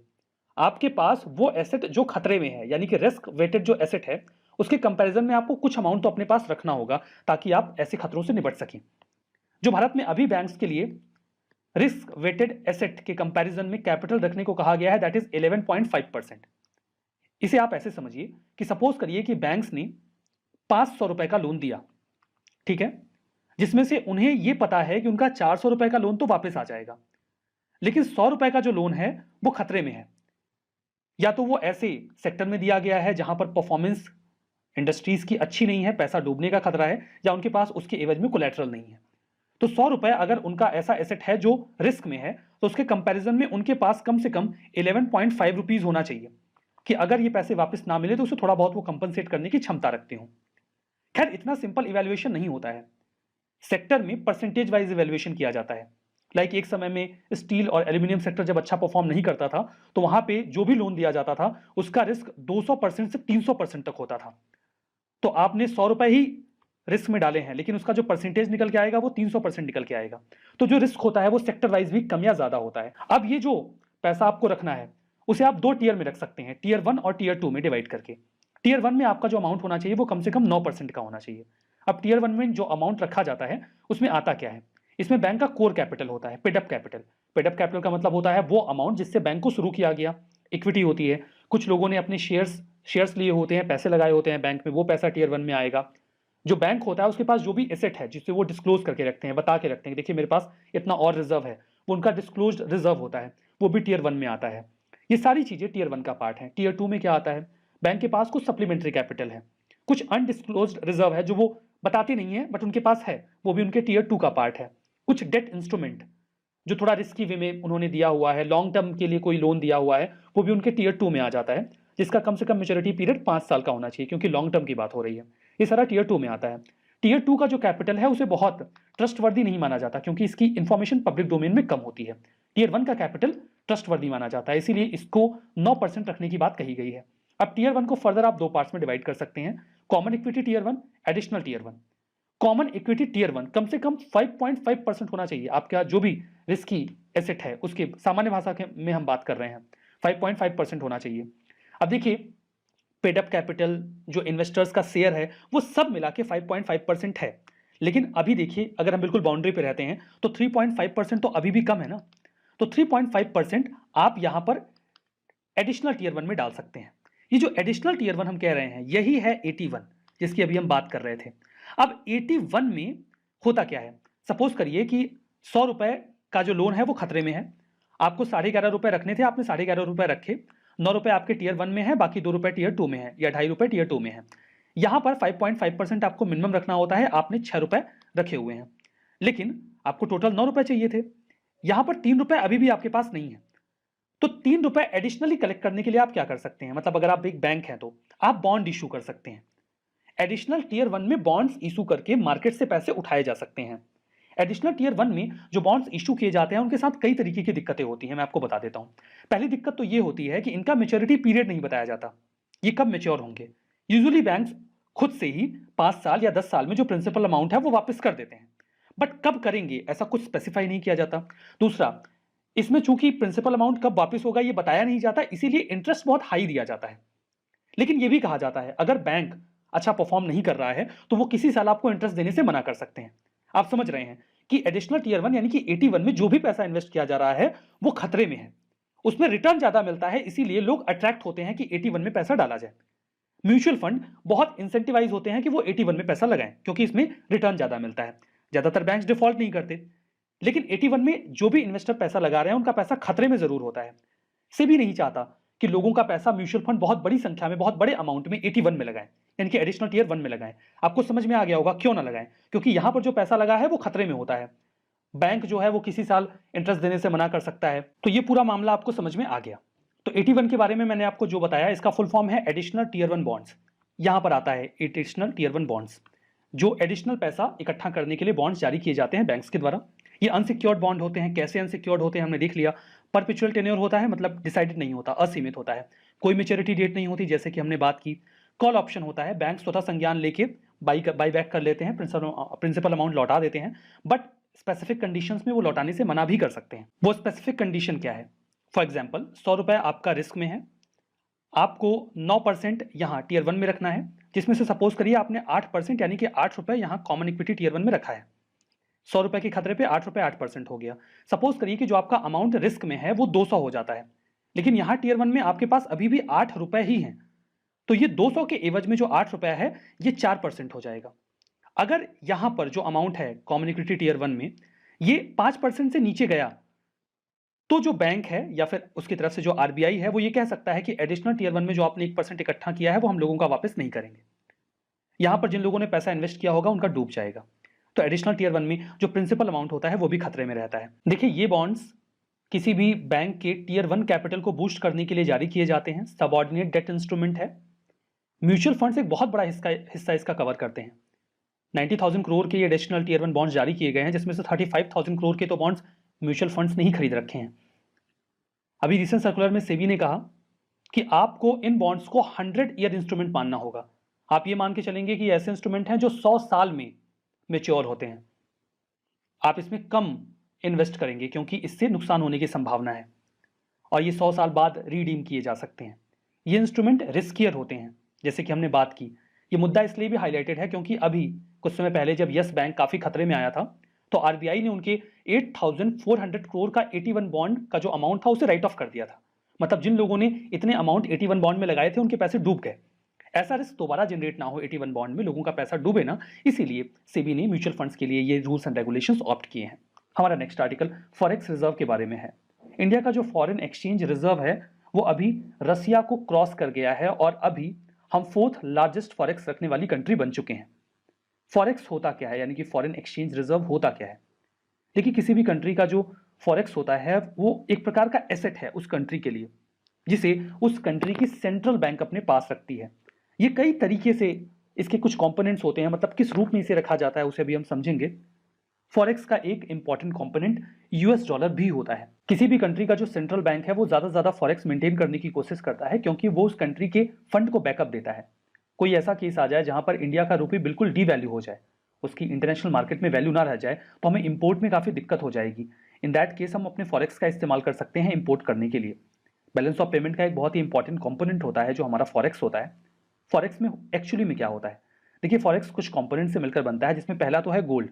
अब गोल्ड इतना टेक्निकल नहीं है कि आपको समझाना पड़े, सोना सबको पता होता है क्या होता है। दूसरा मुद्दा है एसडीआर का, जिसे आप स्पेशल ड्राइंग राइट भी बोल सकते हैं, आईएमएफ का, इंटरनेशनल मॉनेटरी फंड। ये समझने वाली बात है। देखिए, इंटरनेशनल मॉनेटरी फंड जो है वो हर कंट्री को एक कोटा असाइन करती है। वो कोटा उनकी कैपेबिलिटी के बेसिस पे असाइन किया जाता है। सामान्य शब्दों में कहूं तो किस कंट्री में कितना दम है, जिसके पास जितना दम है उसे उतना कोटा असाइन किया जाएगा। अब ये पता कैसे करेंगे कि किस कंट्री में कितना दम है? इसे पता करने के लिए वो कुछ पैरामीटर्स इस्तेमाल करते हैं, लाइक उस कंट्री के जीडीपी का साइज कितना है, ये सबसे बड़ा पैरामीटर है। दूसरा, वो इकोनॉमिक वेरिएबल्स को बियर कर सकते हैं कि नहीं, इकोनॉमिक स्ट्रेस आएगा तो कितना सह सकते हैं। और तीसरा, वहां का जो मार्केट है वो कितना ओपन है, इन पैरामीटर्स का इस्तेमाल करके वो डिसाइड करते हैं कि किस कंट्री को हमें कितना कोटा असाइन करना है। जिस कंट्री को जितना कोटा असाइन किया जाएगा उस कंट्री को अपने कोटा के हिसाब से आईएमएफ को कंट्रीब्यूट करना होगा। वो जब आईएमएफ को कंट्रीब्यूट करते हैं तो वो कुछ डॉलर में या फिर कुछ अपनी जो डोमेस्टिक करेंसी है उसमें कंट्रीब्यूट कर सकते हैं। अब जो पूरा कंट्रीब्यूशन आईएमएफ के पास आया, आप उसे आईएमएफ का एसेट कह लीजिए। अब इस पूरे एसेट को इतनी सारी करेंसीज में जो कलेक्ट किया गया है, आईएमएफ अलग अलग करेंसीज में तो इवैल्यूएशन में रखेगा नहीं, उसके पास अपना कुछ मेजरमेंट होना चाहिए जिसमें अपने उस पूरे एसेट को वो इवैल्यूएट कर सके। तो अपने एसेट को इवैल्यूएट करने की एक यूनिट आईएमएफ ने तैयार की है, उसे ही कहा जाता है SDR. SDR it is a kind of unit जो इकोनॉमिक कैलकुलेशंस में आईएमएफ इस्तेमाल करता है। अब वो अपने पूरे एसेट को एसडीआर में कन्वर्ट कर देते हैं और फिर इस एसडीआर को हर कंट्री की स्ट्रेंथ के बेसिस पे, उनके कोटा के बेसिस पे असाइन कर दिया जाता है। एग्जाम्पल के तौर पे जैसे यूएसए का जो कोटा है वो 17% का है, तो उसके एवज में उनको एसडीआर असाइन किया गया है। सिमिलरली इंडिया का जो कोटा है वो 2.73% है। इसके एवज में जो इंडिया को एसडीआर अलोकेट किया गया है that is approximately 13 billion SDR. ये डॉलर नहीं है, एसडीआर है। डॉलर में कितना होगा? एक एसडीआर अगर आप देते हैं तो आपको 1.25 या फिर 1.3 डॉलर मिल जाता है, मतलब थोड़ा ज़्यादा मिलता है डॉलर एसडीआर के कंपैरिजन में। अब एसडीआर अलोकेट क्यों करते हैं? अगर आईएमएफ ने कोई कोटा दिया है तो उसकी कोई मॉनेटरी वैल्यू तो होनी चाहिए ना। आप मुझसे कहते हैं सर मेरी सैलरी आपसे 50% ज़्यादा है, क्या मतलब है इसका? मेरी सैलरी 2 रुपये है और आपकी 3 रुपये, या मेरी 100 है और आपकी 150, या मेरी 1 लाख है और आपकी 1.5 लाख, क्या मतलब है इसका? इंडिया कहता है मेरा जो कोटा है आईएमएफ में वो 2.73% है, इसकी वैल्यू क्या है ये तो बताइए। तो वैल्यू इसकी है 13 बिलियन एसडीआर। देखिए, जिसके पास जितना ज़्यादा कोटा होता है आईएमएफ को उसे उतना ज़्यादा कंट्रीब्यूट करना होता है। जितना ज़्यादा आप आईएमएफ को पैसा देते हैं आईएमएफ आपकी उतनी ज़्यादा इज्जत करता है। मतलब ये है कि आपकी उतनी ज़्यादा वोट वैल्यू होती है आईएमएफ में। यहाँ पर इक्वल वोटिंग सिस्टम नहीं है, जो जितना ज़्यादा कंट्रीब्यूट करेगा उसके वोट की वैल्यू उतनी ज़्यादा होगी। देखिए एसडीआर का फ़ायदा क्या होता है? फ़ायदा ये होता है कि अगर कोई कंट्री बैलेंस ऑफ पेमेंट के क्राइसिस में है, इन दैट केस उनके पास जो भी एसडीआर है वो उसका डबल अमाउंट आईएमएफ से रिक्वेस्ट कर सकते हैं। ये कोई करेंसी नहीं है आईएमएफ की जिसे आप जाकर तुरंत कहेंगे नहीं हमको चाहिए। दूसरा, जो आईएमएफ है वो अमाउंट वो खुद पे नहीं करते, वो बोलेंगे देखिए कोई करेंसी थोड़ी है, हमने लिखकर थोड़ी दिया था कि मैं धारक को इतने बिलियन एसडीआर अदा करने का वचन देता हूं। तो आप कहेंगे फिर ये एसडीआर का लफड़ा बनाया क्यों है जब देना ही नहीं है? तो आईएमएफ कहता है कि धीरज रखिए, किसी और से दिलवा देंगे, दिक्कत की बात नहीं है। तो आपका एसडीआर किसी और को देकर इक्विवेलेंट अमाउंट में डॉलर आपको दे देंगे ताकि आपका काम चलता रहे। तो एसडीआर बैलेंस ऑफ पेमेंट के क्राइसिस में मददगार साबित होता है। तो ये तो सारी बातें एसडीआर के बारे में हो गई। तीसरा है फॉरेन करेंसी एसेट। आपके पास जो भी फॉरेन करेंसी आई है वो कई तरीके से आती है। कैपिटल मार्केट में जो इन्वेस्टमेंट हुआ कंट्री में, एफडीआई आया, एक्सटर्नल कमर्शियल बोरोइंग आपने करी है, सब पैसा आपने डॉलर के फॉर्म में अपने पास रखा हुआ है, वो भी आपके फॉरेक्स का पार्ट है। आईएमएफ के साथ जो आपकी रिजर्व पोजीशन है, जो आपने ओरिजिनल अमाउंट अपने कोटा के एवज में पे किया होता है, उसका 25% आप किसी भी समय आईएमएफ से मांग सकते हैं अपनी किसी भी क्राइसिस कंडीशन को हैंडल करने के लिए बिना आईएमएफ की कोई टर्म और कंडीशन फॉलो किए। इसे आपकी रिजर्व पोजीशन कहा जाता है। तो ये तो इसके कंपोनेंट हो गए। इंडिया का जो फॉरेक्स है उसे आरबीआई एक्ट ऑफ 1934 के तहत गवर्न करता है। इंडिया का जो रिजर्व है वो इतना है कि हम 18 महीनों तक इंपोर्ट कर सकते हैं बिना किसी समस्या के। हाल फिलहाल में ये बढ़ा है क्योंकि हमारा करंट अकाउंट सरप्लस हुआ है। हमारे यहाँ जो करेंसी का इनफ्लो है एफडीआई के फॉर्म में भी वो बढ़ रहा है। दुनिया में चाइना के पास सबसे बड़ा फॉरेक्स है, उसके बाद जापान और स्विट्जरलैंड का नंबर आता है। ये सारी बातें फॉरेक्स रिजर्व के बारे में। Next article national bank for financing infrastructure and development के बारे में है। इस साल के बजट में एक डेवलपमेंट फाइनेंस इंस्टीट्यूशन बनाने की घोषणा की गई थी जिसे नाम दिया गया है national bank for financing infrastructure and development. Infra को फाइनेंस करने के लिए इस जो डेवलपमेंट इंस्टीट्यूशन है उसकी स्थापना की जाएगी। इसे ओन किया जा रहा है गवर्नमेंट ऑफ इंडिया के द्वारा। शुरू में तो 100% स्टेक गवर्नमेंट ऑफ इंडिया के पास ही होंगे, यद्यपि उन्होंने पहले ही प्लान बना रखा है कि धीमे धीमे वो अपने स्टेक्स घटाकर 26% तक लेकर आएंगे। ये सोशल और इकोनॉमिक इंफ्रास्ट्रक्चर के प्रोजेक्ट्स पर फंडिंग करेगा। सोशल इंफ्रा का मतलब है हेल्थ और एजुकेशन के ऊपर भी फंडिंग की जाएगी। इसे एक प्रोफेशनल बोर्ड मैनेज करेगा जिसमें कम से कम 50% मेंबर नॉन ऑफिशियल होंगे, नॉन ऑफिशियल डायरेक्टर्स होंगे 50%। नॉन ऑफिशियल का मतलब है कि कोई एडमिनिस्ट्रेटिव ऑफिशियल कम से कम इस 50% में जाकर डायरेक्टर नहीं बन जाएगा, बाहरी व्यक्तियों को लाया जाएगा। और एक एमिनेंट पर्सन होंगे जिनको चेयरपर्सन अपॉइंट किया जाएगा। कैपिटल इन्फ्यूजन की बात करें तो गवर्नमेंट ने 20,000 करोड़ के कैपिटल इन्फ्यूजन की बात कही है। हालांकि शुरू में वो 5,000 करोड़ का इन्फ्यूजन करेंगे, यानी कि पैसे डालेंगे, धीमे धीमे वो और पैसा बढ़ा देंगे। उम्मीद ये की जा रही है कि आने वाले कुछ सालों में मार्केट फंड्स के थ्रू ये बैंक 3 लाख करोड़ तक का पैसा रेज कर लेगा। मतलब ये जो बॉडी है, इंस्टीट्यूशन है, ये बॉन्ड्स जारी करेगा, लोग पैसा इन्वेस्ट करेंगे और इस बॉडी के पास पैसे आ जाएंगे लॉन्ग टर्म इन्वेस्टमेंट के लिए। रही बात ये कि मैं भला अपना पैसा इस इंफ्रास्ट्रक्चर एंड डेवलपमेंट बैंक में क्यों लगाने लग गया? मैं लगा सकता हूं, इसका रीजन ये है क्योंकि इसमें 10 ईयर टैक्स एग्जेम्पशन दिया गया है उस फंड पर जो इन्वेस्ट किया जाएगा डीएफआई में। मतलब अगर आप अपना पैसा इस बैंक के बॉन्ड को खरीदने में लगाते हैं तो आपको अपने उस अमाउंट पर टैक्स नहीं देना होगा, तो इंसेंटिवाइज होंगे लोग। इससे जो लॉन्ग टर्म प्लेयर्स हैं वो भी अपना पैसा इसमें लगाएंगे, लाइक इंश्योरेंस और पेंशन फंड्स। इसमें जो भी पैसा जाता है उसे इन बॉडीज को बहुत लंबे समय के बाद लौटाना होता है। चूंकि ये इंफ्रास्ट्रक्चर की फंडिंग के लिए बॉडी बनाई गई है, तो इसमें भी जो पैसा वो लेंगे वो कोशिश करेंगे कि उन्हें बाद में लौटाना पड़े, लंबे समय बाद लौटाना पड़े, क्योंकि ये इंफ्रा के प्रोजेक्ट्स बहुत लंबे समय में कंप्लीट होते हैं या बहुत लंबे समय के बाद रिटर्न्स देते हैं। डेवलपमेंट फाइनेंशियल इंस्टीट्यूशंस की यानी कि डीएफआई की बात करते हैं। डीएफआई एक ऐसी एजेंसी होती है जो नेशनल इंपॉर्टेंस के इंफ्रा प्रोजेक्ट्स को फंड करती है, फाइनेंस करती है। मोस्ट ऑफ द केसेस में इसे ओन किया जाता है गवर्नमेंट के द्वारा।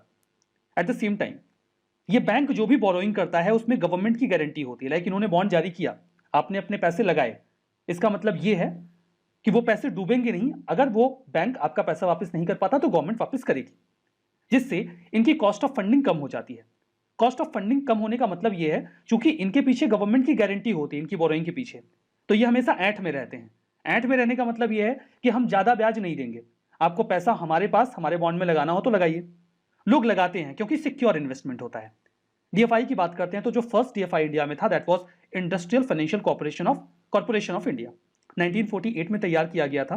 उसके बाद कई सारे डीएफआईज हैं जो वर्क कर रहे हैं, IDBI, UTI, NABARD, Exim bank, SIDBI, NHB, national housing bank, जिनमें से कई सारे जो बाद में बैंक में भी कन्वर्ट हो गए। So that was all about DFI. Next article vehicle scrapping policy के बारे में है।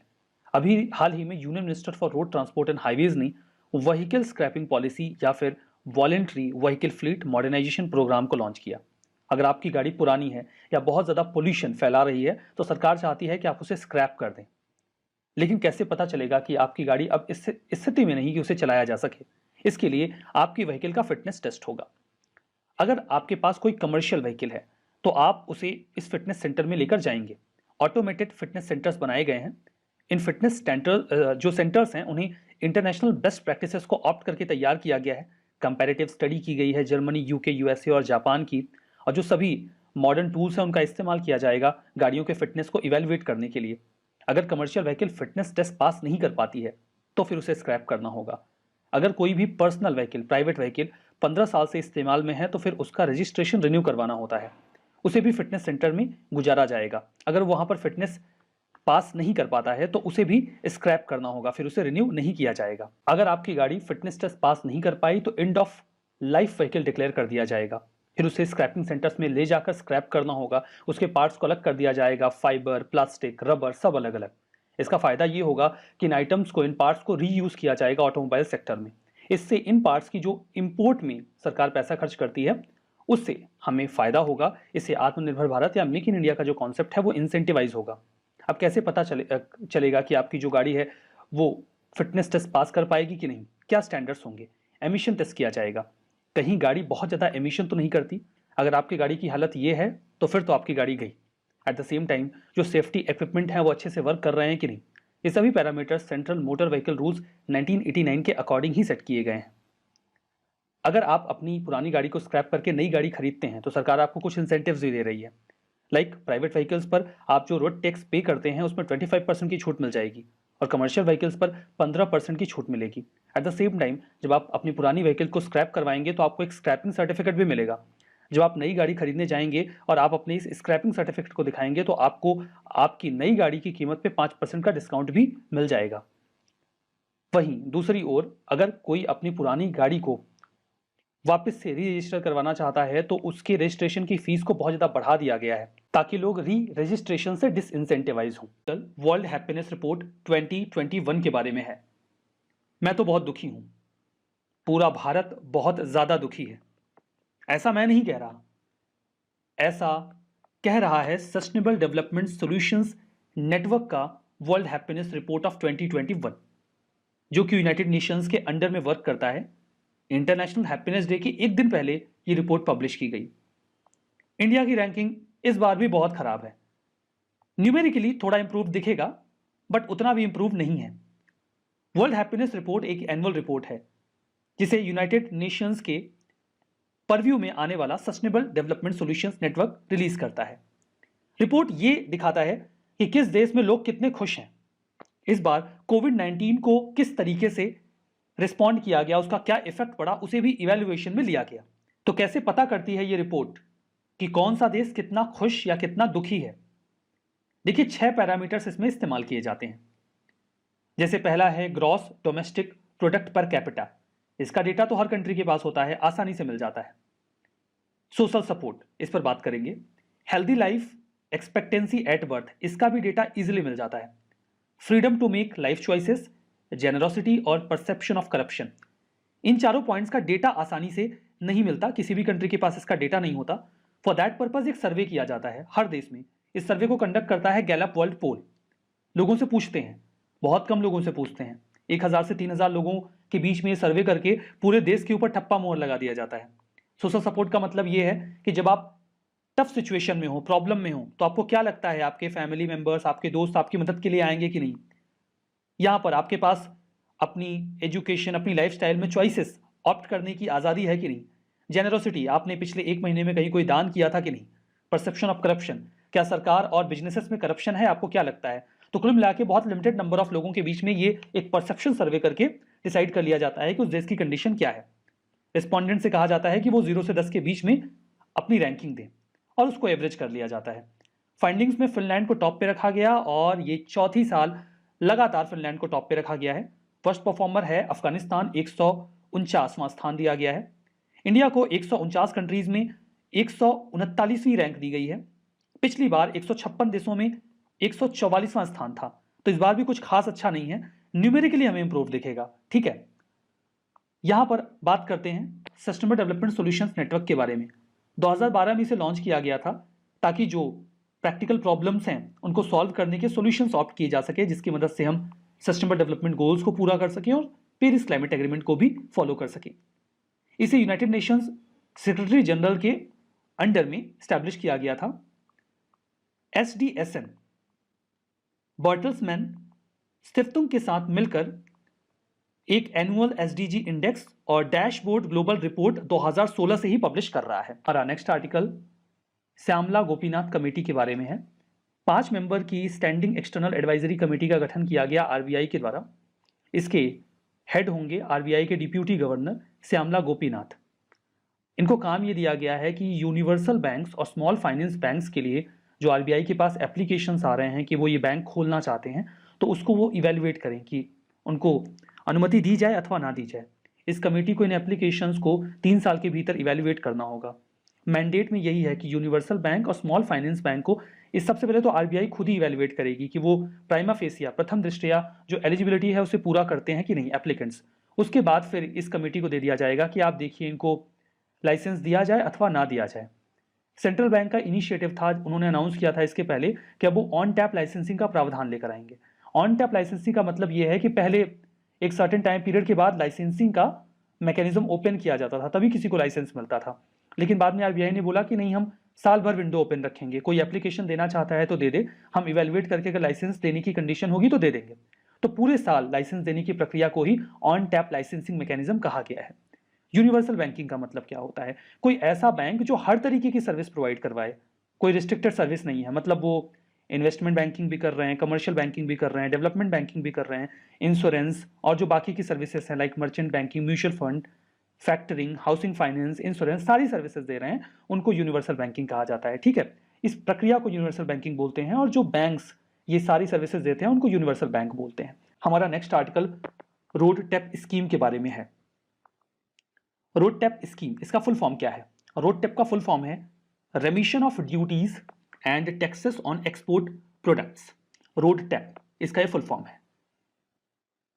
जो बेनिफिट्स मिलेंगे, किस रेट पर बेनिफिट मिलेंगे एक्सपोर्टर्स को, इसकी नोटिफिकेशन आने में थोड़ा और समय लगेगा, क्योंकि थोड़ा और टाइम लग रहा है। जो अथॉरिटीज हैं वो टीथिंग इशू फेस कर रहे हैं। टीथिंग इश्यूज का मतलब ये है कि जिन लोगों को ये नोटिफिकेशन जारी करनी है उनके दांतों में बहुत दर्द है, वो वीको वज्रदंती का इस्तेमाल नहीं करते, इसीलिए वो नोटिफिकेशन जारी नहीं कर पा रहे हैं। ये बिल्कुल मतलब नहीं होता टीथिंग इशू का।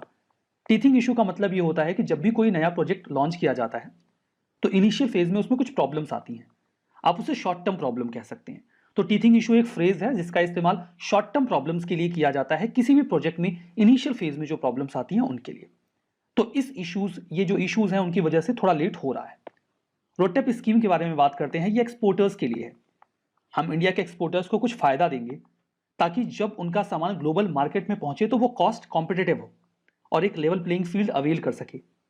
इसके पहले एक स्कीम चला करती थी, इसमें हम एक्सपोर्टर्स को फायदा पहुंचाते थे। उस स्कीम का नाम था merchandise export from India scheme. उसको लेकर WTO में बड़ा हल्ला मचता था। वो चिल्लाते रहते थे कि आपकी जो MEIS स्कीम है वो हमारे रूल्स एंड रेगुलेशंस को फॉलो नहीं करती। तो हमने भी कहा कि कोई बात नहीं, हम इसका नाम बदल देंगे, और हमने इसका नाम बदलकर अब रोडटेप रख दिया है। ये स्कीम 2020 में ही आ गई थी और ये कहा गया था कि 1 जनवरी 2021 से ये एप्लीकेबल हो जाएगी। तो 1 जनवरी 2021 से एप्लीकेबल हो गई, लेकिन फायदा किस रेट पर मिलेगा वो अभी तक पता नहीं चल पाया है। उसी का इंतजार सभी एक्सपोर्टर्स कर रहे हैं। हालांकि कुछ बेसिक फीचर्स बताए गए हैं, लाइक इसके पहले MEIS में कुछ ड्यूटीज एंड टैक्सेस थे जिन पर रिफंड नहीं मिलता था, अब उन पर भी रिफंड मिलेगा।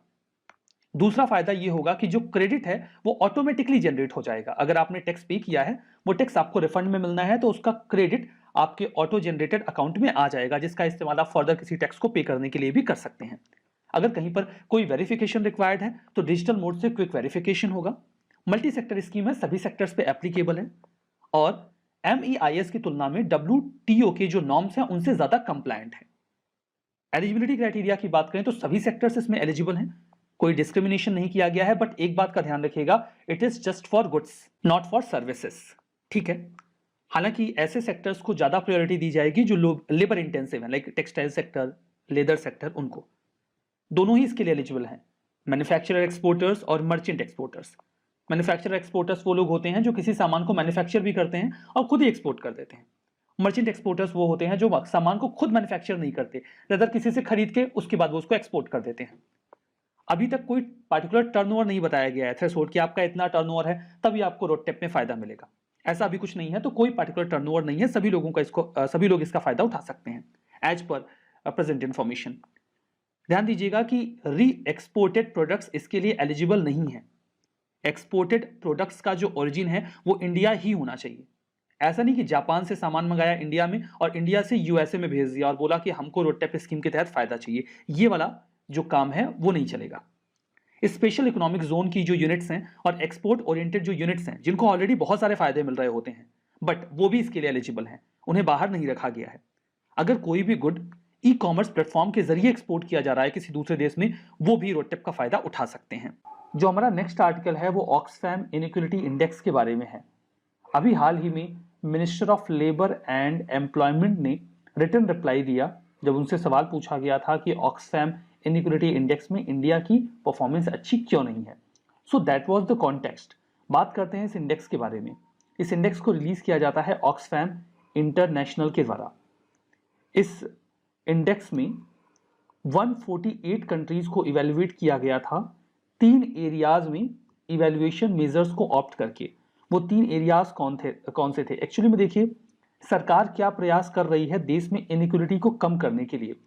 उन्हें 3 एरियाज में क्लासिफाई करके इवेल्युएशन करते हैं सरकार के प्रयासों को। जैसे पब्लिक सर्विस में सरकार क्या कर रही है, हेल्थ, एजुकेशन या सोशल प्रोटेक्शन ग्रांट करने के लिए गवर्नमेंट कैसे प्रयास कर रही है, गवर्नमेंट का टैक्सेशन सिस्टम कैसा है, क्या इससे इनइक्वालिटी कम होती है, लाइक जो ज़्यादा अर्न करने वाले हैं उनसे ज़्यादा टैक्स ले लिया जाता है, जो कम अर्न करते हैं उनसे या तो नहीं लिया जाता या बहुत कम लिया जाता है, ताकि एक इक्विलिटी बनी रहे। वर्कर्स को क्या राइट दिए जाते हैं, ये 3 पैरामीटर्स पर इवेल्युएशन किया जाता है। डेफिनेटली जो इंडिया है उसने अच्छा परफॉर्म नहीं किया है। इस इंडेक्स को नॉर्वे ने टॉप किया था और डेनमार्क, जर्मनी उसके बाद नंबर पर आए। इंडिया को 158 कंट्रीज में 129th रैंक पे रखा गया, जो कि बहुत अच्छी रैंकिंग नहीं है। अगर आप देखें तो पाकिस्तान की जो रैंकिंग है दैट इज 128, यानी कि इंडिया से बेहतर है। बांग्लादेश 113, नेपाल 112, भूटान यहाँ पर 146 आपको मिलेगा, जो कि इंडिया से खराब है। देन अफगानिस्तान 102 और श्रीलंका 94। इस तरीके से आप देखेंगे तो भूटान को छोड़कर लगभग सभी पड़ोसी देशों ने इंडिया से अच्छा परफॉर्म किया है इस इनइक्वलिटी इंडेक्स में। हमारा first article international intellectual property index के बारे में है। अभी हाल ही में इंडिया को 53 ग्लोबल इकोनॉमीज में 40th रैंक दी गई है। इस एनुअल एडिशन में, जिसे आप इंटरनेशनल इंटेलेक्चुअल प्रॉपर्टी इंडेक्स कह सकते हैं, एक्चुअली में ये एक एनुअल रिपोर्ट है जिसे रिलीज किया जाता है US chamber of commerce global innovation policy centre के द्वारा, GIPC के द्वारा। इसके पहले कि हम आगे बढ़ें, मैं आपको बताना चाहूँगा कि इंटेलेक्चुअल प्रॉपर्टी का मतलब क्या होता है। प्रॉपर्टी को आप दो तरीके से क्लासिफाई कर सकते हैं, फिजिकल प्रॉपर्टी और इंटेलेक्चुअल प्रॉपर्टी। फिजिकल प्रॉपर्टी वो प्रॉपर्टी होती है जिसे आप देख सकते हैं, जिसे आप छू सकते हैं, जैसे कि आपका मकान, वो एक फिजिकल प्रॉपर्टी है। लेकिन इंटेलेक्चुअल प्रॉपर्टी एक ऐसी प्रॉपर्टी होती है जो किसी इंडिविजुअल के इंटेलेक्ट से ओरिजिनेट होती है। आप उसे छू नहीं सकते, आप उसे देख नहीं सकते। लाइक आपने कोई फॉर्मूला बनाया है, आपने कोई थियरी डेवलप की है, आप गाना गाते हैं, ये सब आपकी इंटेलेक्चुअल प्रॉपर्टी है जिसे कोई देख अथवा छू नहीं सकता। तो ये मतलब हुआ इंटेलेक्चुअल प्रॉपर्टी का। ये जो इंडेक्स है ये 53 ग्लोबल इकोनॉमीज को इवेल्युएट करता है। ये ऐसे देश हैं जो दुनिया की 90% GDP को भी कवर कर लेते हैं। पैरामीटर्स में देखिए 50 इंडिकेटर्स होते हैं जिन्हें 9 कैटेगरीज में डिवाइड किया जाता है। Patents, copyright, trademark, design right, trade secrets, commercialisation of intellectual property asset, enforcement, systematic efficiency, membership and ratification of international treaties. कौन सा देश इन सभी पैरामीटर्स पे कितना अच्छा काम कर रहा है, उसी बेसिस पर इंडिया को या सभी देशों को रैंक किया जाता है। इंडिया की रैंक यूजुअली खराब ही रहती है। जो IP इंडेक्स है वो पॉलिसी मेकर्स के लिए एक रोड मैप भी तैयार करता है, इंडिकेट करता है कि आपको कुछ और बढ़िया काम करने की ज़रूरत है अपने देश में क्रिएटिविटी, इनोवेशन को बढ़ावा देने के लिए, और आपको एक रोबस्ट IP पॉलिसी लानी होगी। वैसे अमेरिका अक्सर आरोप लगाता रहता है कि इंडिया इंटेलेक्चुअल प्रॉपर्टी के नियमों की अनदेखी करता है, इसीलिए इंडिया की रैंकिंग अगर US की कोई एजेंसी लॉन्च कर रही है तो डेफिनेटली वो कम ही होगी। क्या निकल के आया? US, UK, जर्मनी, फ्रांस और जापान ये टॉप 5 इकोनॉमीज हैं जिन्होंने 2021 के IP इंडेक्स में अच्छा परफॉर्म किया है, 1 to 5 पे परफॉर्म किया है। इंडिया को 2021 के इंडेक्स में 40वीं रैंक दी गई है 53 देशों में, और 2020 में भी इंडिया की जो रैंक थी वो 40th ही थी। ब्रिक्स नेशंस में यद्यपि इंडिया ने इस साल अच्छा परफॉर्म किया है, सेकेंड हाईएस्ट ग्रोथ अवेल की है, मतलब सभी पैरामीटर्स पे इंडिया ने 13% का इंप्रूवमेंट किया है। अब आइए कुछ एक्स्ट्रा ज्ञान की बातें करते हैं। इंडिया में जो गवर्नमेंट है वो IPR को आगे बढ़ाने के लिए क्या कर रही है। नेशनल IPR पॉलिसी इंडिया के लिए लॉन्च की गई थी 12 मई 2016 को। It was a kind of vision document जिसमें फ्यूचर रोड मैप तैयार किया गया कि इंडिया IPR के लिए क्या क्या करेगा। इसके अलावा cell for IPR promotion and management, CIPAM, इसे भी तैयार किया गया है। ये नेशनल IPR पॉलिसी के इम्प्लीमेंटेशन के लिए कोऑर्डिनेट करेगा। IP अवेयरनेस प्रोग्राम भी चलाया गया है एकेडमिक इंस्टीट्यूशंस में, स्कूल और कॉलेज लेवल पे, ताकि लोग जानें इंटेलेक्चुअल प्रॉपर्टी राइट्स के बारे में, पेटेंट या फिर जो भी उनकी इंटेलेक्चुअल प्रॉपर्टी से एसोसिएटेड राइट्स उनको मिलने चाहिए वो उसको लेकर अवेयर रहें। एक ग्लोबल लेवल पे ऑर्गेनाइजेशन वर्क करता है, नाम है WIPO, world intellectual property organisation. ये एक फोरम है जो कि इंटेलेक्चुअल प्रॉपर्टी से संबंधित जो भी सर्विसेज हैं, पॉलिसीज हैं, इंफॉर्मेशन है, उस संबंध में ग्लोबल लेवल पे कोऑपरेट करता है, सभी लोगों के साथ कोऑर्डिनेट करता है। 193 मेंबर्स या जो देश हैं वो इसके मेंबर हैं। इसका मिशन ये है कि एक बैलेंस्ड और effective international IP system develop किया जाए जिससे कि इनोवेशन और क्रिएटिविटी को बढ़ावा मिले। मैंडेट ये है, इसका जो मैंडेट है वो WIPO कन्वेंशन के तहत जो भी प्रोसीजर्स और गवर्निंग बॉडीज हैं वो वर्क करती हैं, और जो WIPO कन्वेंशन है उसे 1967 में स्टैब्लिश किया गया था। हमारा नेक्स्ट आर्टिकल ग्राम उजाला के बारे में है। हाल ही में गवर्नमेंट ने ग्राम उजाला प्रोग्राम, इस स्कीम को लॉन्च किया है। इसमें जो ग्रामीण इलाकों में रहने वाले लोग हैं उन्हें सिर्फ 10 रुपए में LED बल्ब्स दिए जाएंगे। इस प्रकार से ये एक ऐसी स्कीम है जो दुनिया में सबसे चीपेस्ट LED बल्ब प्रोवाइड करवाएगी रूरल पॉपुलेशन को। इस प्रोग्राम को चलाया जा रहा है कन्वर्जेंस एनर्जी सर्विसेज लिमिटेड के अंडर में। ये एक होली ओन्ड सब्सिडरी है। एनर्जी इफिशियंसी सर्विसेज लिमिटेड यानी कि EESL की। ये हाई क्वालिटी LED बल्ब्स को डिस्ट्रीब्यूट करेंगे बहुत ही अफोर्डेबल कॉस्ट पे रूरल एरियाज में महज 10 रुपए में। ये सस्ता कैसे है? अगर आप 9 वाट का LED बल्ब लेने जाएंगे तो आपको 80 रुपए का मिलेगा, और अगर आप 12 वाट का LED बल्ब लेने जाएंगे तो आपको 150 रुपए का मिलेगा। ये मैं अभी थोड़ी देर पहले ही दुकान से पूछ कर आ रहा हूँ, तो ये सही रेट है। लेकिन यहाँ पर जो ग्रामीण इलाकों में रहने वाले लोग हैं उन्हें महज 10 रुपए में ये बल्ब प्रोवाइड करवा दिया जाएगा। 7 वाट और 12 वाट के जो LED बल्ब्स हैं उन्हें 3 साल की वारंटी के साथ रूरल कंज्यूमर्स को दिया जाएगा। एक house hold maximum 5 LED bulb इस स्कीम के तहत ले सकता है। जो पार्टिसिपेटिंग रूरल हाउस होल्ड है उसके घर पे मीटर लगा होना चाहिए, ताकि पता भी चल जाए कि हाँ आप सही तरीके से बिजली का इस्तेमाल कर रहे हैं और आपके इस इस्तेमाल से बिजली की खपत कम होगी। अब देखिए इस पूरे प्रोग्राम के लिए पैसा कहाँ से आएगा। अगर आपको याद हो तो इसके पहले गवर्नमेंट ने एक उजाला स्कीम लॉन्च की थी, जिसके तहत EESL ने लगभग 36 करोड़ LED बल्ब डिस्ट्रीब्यूट किए थे। इससे जो कार्बन का एमिशन था वो कम हुआ, कार्बन डाइऑक्साइड का एमिशन कम हुआ, तो एंटिटी को कार्बन क्रेडिट मिलता है। कार्बन क्रेडिट को बेचा जा सकता है क्योंकि आपने एमिशन कम किया। वो एंटिटीज जो प्रेस्क्राइब्ड लिमिट से ज़्यादा एमिशन करना चाहते हैं उन्हें इन क्रेडिट्स को खरीदना पड़ता है। तो जब वो ये क्रेडिट खरीदेंगे तो उन्हें एंटिटी को पैसे देने होंगे। वो पैसा जो EESL को मिलेगा उसका इस्तेमाल करके वो ये बल्ब खरीदेंगे। एट द सेम टाइम 10 रुपये प्रति बल्ब वो लोगों से भी लेंगे, तो एक बल्ब के ऊपर 60 रुपये उनको मिल जाएगा, जो कि लगभग LED की कॉस्ट निकल जाएगी। दुकान वाला हमें 80 रुपये में देता है, उसको तो सस्ता ही पड़ता होगा। सिग्निफिकेंस की बात करें तो जो इंडिया का इंटेंडेड नेशनली डिटरमाइंड कंट्रीब्यूशन का पूरा टारगेट है पेरिस क्लाइमेट अकॉर्ड में, उसे भी पूरा करने में मदद मिलेगी। आर्टिकल प्रधानमंत्री आवास योजना ग्रामीण के बारे में है। मिनिस्ट्री ऑफ रूरल डेवलपमेंट ने अभी पार्लियामेंट्री स्टैंडिंग कमेटी को इन्फॉर्म किया प्रधानमंत्री आवास योजना ग्रामीण के प्रोग्रेस के बारे में। यह है क्या? इस इनिशिएटिव को 2016 में लॉन्च किया गया था। उद्देश्य ये था कि गांव में बहुत सारे परिवार ऐसे हैं जो अभी भी कच्चे मकानों में रहते हैं। कच्चे मकानों से हमारा मतलब मिट्टी से बने हुए मकानों से, या कुछ लोग ऐसे हैं जिनके पास घर है ही नहीं, वो या तो झोपड़ी में रहते हैं या फिर उन्हें बिना घर के ही रहना होता है। कच्चे मकान और झोपड़ियों में भी बरसात के मौसम में बहुत दिक्कत होती है, सारा पानी घर के अंदर होता है, तो बहुत खराब स्थिति होती है। इन स्थितियों से उन्हें बाहर निकालने के लिए मार्च 2022 तक सभी रूरल फैमिलीज को पक्का मकान देने का प्लान बनाया है गवर्नमेंट ने। कच्चा हाउस अगर किसी के पास है तो उसे रिप्लेस कर दिया जाएगा। बेनिफिशियरीज की बात करें तो ऐसे लोग जिनके पास घर नहीं है, और एक्सक्लूजन क्राइटेरिया भी वर्क करेगा, मतलब जिन लोगों के पास गवर्नमेंट जॉब है उन्हें ऑलरेडी एक्सक्लूड कर दिया जाएगा, वो तो अपना घर बनवा ही सकते हैं। सोशियो इकोनॉमिक कास्ट सेंसस का इस्तेमाल किया जाएगा डेटा गैदर करने के लिए। ग्राम सभा वेरीफाई करेगा एलिजिबल बेनिफिशियरीज को कि इन्हें पक्के मकान की आवश्यकता है अथवा नहीं है। टारगेट ये है कि 2.95 करोड़ पक्का हाउसेस क्रिएट किए जाएंगे 2022 के मार्च तक, जो भी एलिजिबल रूरल हाउस होल्ड्स हैं उनके लिए। फंडिंग कैसे मिलेगी?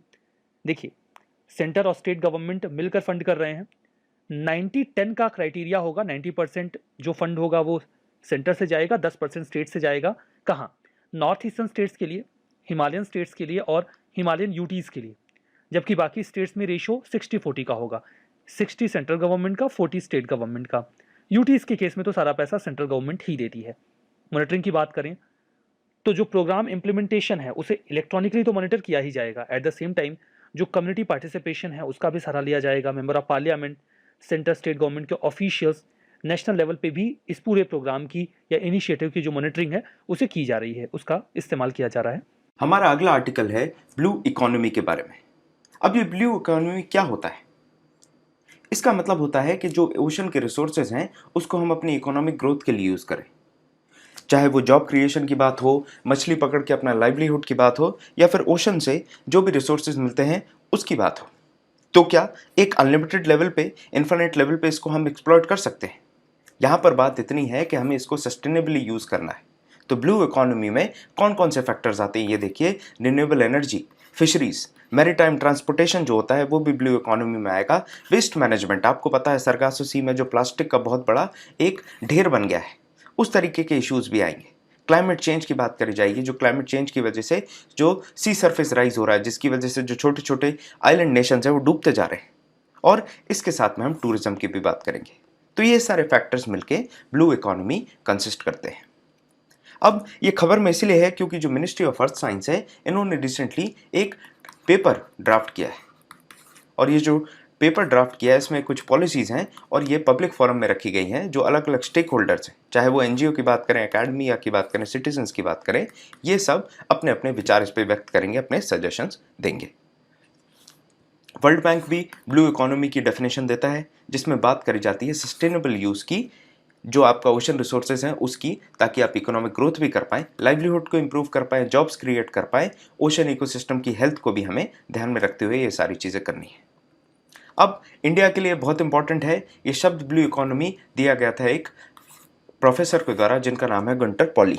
ये यूनाइटेड नेशंस की यूनिवर्सिटी में 1994 में ये टर्म कॉइन करते हैं। जो आपकी ड्राफ्ट ब्लू इकोनॉमिक पॉलिसी है उसके अंदर बात करी जा रही है कि किस तरीके से हम इंडिया की जीडीपी में कंट्रीब्यूट कर सकते हैं ब्लू इकोनॉमी के थ्रू। कोस्टल कम्युनिटीज़ की जो लाइफ है उनको कैसे और बेहतर बना सकते हैं, मैरीटाइम बायोडाइवर्सिटी में प्रिजर्वेशन, कैसे हम आसपास की जो स्पीशीज़ हैं, जो कोरल्स हैं और भी आसपास के जितनी भी चीज़ें हैं जो हमारे मैरीटाइम एरिया में पड़ती हैं, उनकी बायोडाइवर्सिटी को हम कैसे प्रिजर्व करें। साथ में सिक्योरिटी का जो एक एंगल है वो भी आता है और रिसोर्स का एक्सप्लॉयटेशन भी हमें करना है। ये कहीं ना कहीं जो पॉलिसी है ये इंडिया का जो विजन है 2030 का, न्यू इंडिया जो विजन है, उसी के लाइन में, उसी के डायरेक्शन में इंटीग्रेट करके डिज़ाइन करी गई है। 6 डायमेंशंस हैं जिसमें विजन 2030 की बात करी जाती है, जिसमें आपको पता है सागरमाला का काम चल ही रहा है, जिसमें कोस्टलाइन डेवलपमेंट की बात करी जा रही है। इस ड्राफ्ट में ब्लू इकोनॉमी को कोर डायमेंशंस, जो हमारे 10 कोर डायमेंशंस हैं, उनमें से एक की बात करी जा रही है जिसमें नेशनल ग्रोथ को भी लिया गया है, उसको एम्फेसाइज किया गया है। इसके अलावा भी बहुत सारी चीज़ों पे बात है, जैसे आप एक फ्रेमवर्क तैयार करना चाह रहे हैं ब्लू इकोनॉमी का और ओशन गवर्नेंस के बारे में। डेटा इकट्ठा करा जाएगा, जो ब्लू इकोनॉमी है उसका डेटा इकट्ठा किया जाएगा। फिशरीज़ के सेक्टर की बात करें, जॉब क्रिएशन की बात करें, या फिर जो रिसोर्सेज हैं आसपास उसकी बात करें। हम स्पेशियल प्लानिंग, जो इस आसपास का इलाका है उसमें हम टूरिज्म किस तरीके से डेवलप कर सकते हैं, कौन सा इलाके में किस तरीके का पोटेंशियल है और हम उसको कैसे हार्नेस कर सकते हैं। इसमें हम फॉलो करेंगे जो इंटर गवर्नमेंटल ओशन कमीशन है यूनेस्को का, उसकी जो गाइडलाइंस है उनको फॉलो करा जाएगा और उसके हिसाब से स्कोप और नेचर को एनालाइज करा जाएगा। इसके अलावा जो लोकल कम्युनिटीज़ हैं, प्राइवेट प्लेयर्स हैं, उनको भी इस पर्टिकुलर सिस्टम में, इस पर्टिकुलर जो एक कदम है इसमें इंटीग्रेट करने की बात करी जा रही है। साथ में मरीन फिशरीज, एक्वाकल्चर, मछली पालन हो गया, फिश प्रोसेसिंग, ये सारी चीज़ें होंगी, तो इनसे भी जॉब क्रिएशन होने वाला है। जो मैन्युफैक्चरिंग का काम है, जो मैन्युफैक्चरिंग इंडस्ट्रीज़ हैं, ट्रेड, टेक्नोलॉजी, इन सब में जो इमर्जिंग स्किल्स हैं उनको भी इंट्रोड्यूस करा जाएगा on the basis of public private partnership. इससे कहीं ना कहीं आप देखेंगे जो ईज ऑफ डूइंग बिजनेस में भी इंक्रीमेंट आने वाला है। साथ में डेवलपमेंट होगा लॉजिस्टिक्स का, ट्रांसपोर्टेशन को और इफेक्टिव बनाया जाएगा, शिपिंग है, ट्रांसशिपमेंट है, उस हिसाब से इंफ्रास्ट्रक्चर को भी डेवलप करा जाएगा अंडर द लाइंस ऑफ आत्मनिर्भर भारत, जिसमें हम शिपिंग को भी बूस्ट करेंगे और जो हमारा शिप बिल्डिंग का एक सेक्टर है उसको भी एक पुश मिलेगा। साथ में डीप सी माइनिंग, जो सी के अंदर प्लेसर डिपॉजिट्स हैं जिनमें बहुत सारे मिनरल्स होते हैं, उनको भी हम माइनिंग करेंगे। ऑफशोर एनर्जी, जिसके लिए हम विंड टर्बाइंस वगैरह लगाते हैं टाइडल एनर्जी के लिए, तो हम एनर्जी को भी हार्नेस कर सकते हैं। कोबाल्ट के बहुत सारे रिच मिनरल्स आपको मिलेंगे, रिच ओर्स आपको मिलेंगे सी के अंदर, तो वो भी हम एक्सट्रैक्ट कर सकते हैं। उसके लिए हमें प्रॉपर रोड मैप बनाने की ज़रूरत है। इसके अलावा आपको मालूम है कि international engagement as well as strategic dimensions के हिसाब से भी बहुत इंपॉर्टेंट हो जाता है हमारे लिए ये ब्लू इकोनॉमी। इसके बाद अगली खबर है वन नेशन वन ओम्बड्समैन की। अब ओम्बड्समैन क्या होता है? वो एक ऐसा आदमी है जो कि कस्टमर और बैंक के बीच में जो भी ग्रीवेंसेस होते हैं उनको डील करने का काम करता है। तो ये जो ग्रीवेंस रिड्रेसल मैकेनिज्म है इसको और इफेक्टिव बनाने के लिए आरबीआई ने ये कदम उठाया है, वन नेशन वन ओम्बड्समैन। पहले क्या होता था, 3 सेपरेट ओम्बड्समैन होते हैं अभी के तौर पे, अगर देखा जाए तो 3 सेपरेट ओम्बड्समैन होंगे। एक आपका होगा बैंक का, एक एनबीएफसी का और एक non bank prepaid payment issuers का। तो पीपीआई का भी एक अब अलग से ओम्बड्समैन होगा। तो 3 ओम्बड्समैन हो गए अलग से। अब बात करी जा रही है कि आरबीआई के 22 ओम्बड्समैन ऑफिसेज हैं पूरे भारत में। यहाँ पर ऑपरेशंस के अलग अलग इश्यूज आते हैं और उसके अलावा 3 अलग टाइप के ओम्बड्समैन भी थे। आरबीआई ने सोचा कि इन सबको सेंट्रलाइज कर देते हैं, एक ओम्बड्समैन बना दिया जाता है जो ग्रीवेंसेस को डील करेगा। तो जो मैकेनिज्म है वो आसान भी हो जाएगा, रिस्पॉन्सिव भी होगा और एफिशिएंट भी हो जाएगा। और ये जो प्लान है ये जून 2021 से लागू होने वाला है। अब ओम्बड्समैन क्या होता है? जो बैंक ओम्बड्समैन है उसका क्या काम है? तो ये जो बैंक ओम्बड्समैन बीओ होते हैं ये क्वासी जुडिशियल अथॉरिटी होते हैं, जिनका काम है जो भी डिस्प्यूट वगैरह है उसको रिजॉल्व करना। बैंक और बीच जो कस्टमर है उनके बीच का जो भी डिस्प्यूट है उसको रिजॉल्व करने का काम होगा। 1995 में इसको इंट्रोड्यूस करा गया था under section 35A of banking regulation act 1949। 2006 से इसमें चेंजेस आए। 2006 से चेंजेस ये आए कि जो बैंक ओम्बड्समैन हैं उनके जो भी मेंबर्स होंगे वो आरबीआई में सर्विंग एम्प्लॉयज होंगे, उन्हीं में से निकाल के बना दिए जाएंगे। ये जो पर्टिकुलर प्रोजेक्ट है, ये पर्टिकुलर जो काम है, ये आरबीआई फंड करती है पूरी तरीके से। और पूरे जो बैंक के ट्रांजैक्शंस होंगे, जितने भी बैंकिंग ट्रांजैक्शंस होते हैं वो सब कवर करे जाते हैं। जो भी उनमें ग्रीवेंसेस होंगे उनको भी डील किया जाएगा। बस जैसे लोन देना है, लोन किसको देना है, ये सारी चीज़ उसमें डील नहीं करी जाएंगी। इसके साथ में आप देखें जो ग्रीवेंसेस हैं वो कमर्शियल बैंक के हों या फिर शेड्यूल प्राइवेट कॉर्पोरेट बैंक के हों या रीजनल रूरल बैंक के हों, सारे ग्रीवेंसेस को यहाँ पर डील करा जाता है। अब आप कहेंगे तो क्या हर सवाल या फिर हर ग्रीवेंस के लिए आप बैंक ओम्बड्समैन के पास जाते हैं? तो ऐसा नहीं होता है। सबसे पहले कस्टमर जो है वो बैंक के पास जाके अपने ग्रीवेंस को सॉर्ट आउट कराने की कोशिश करेगा, और जब 1 महीने के समय के अंदर एक सेटिस्फैक्ट्री आंसर या उसका कोई सॉल्यूशन निकलते नहीं दिखेगा, तब वो कस्टमर बीओ के पास जा सकता है, अपनी कंप्लेंट रख सकता है बीओ के पास। तो आज के इस सेशन में बस इतना ही। Thank you very much.